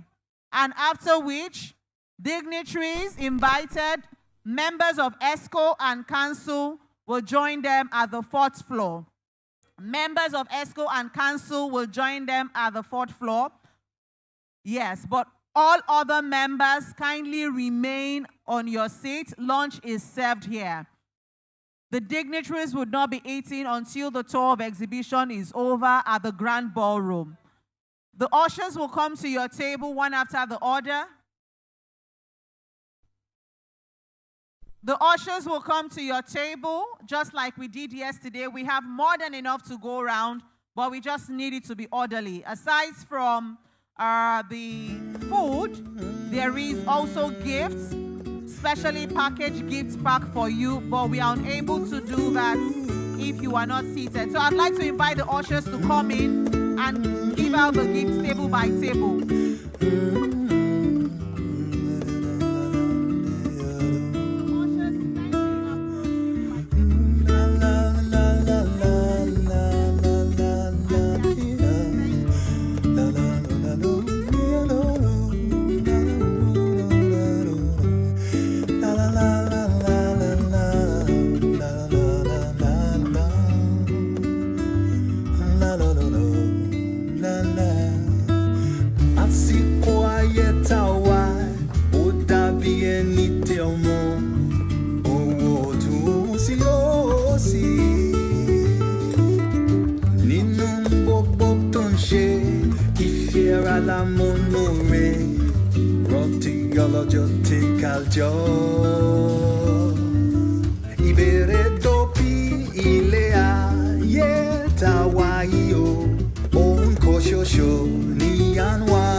Sorrow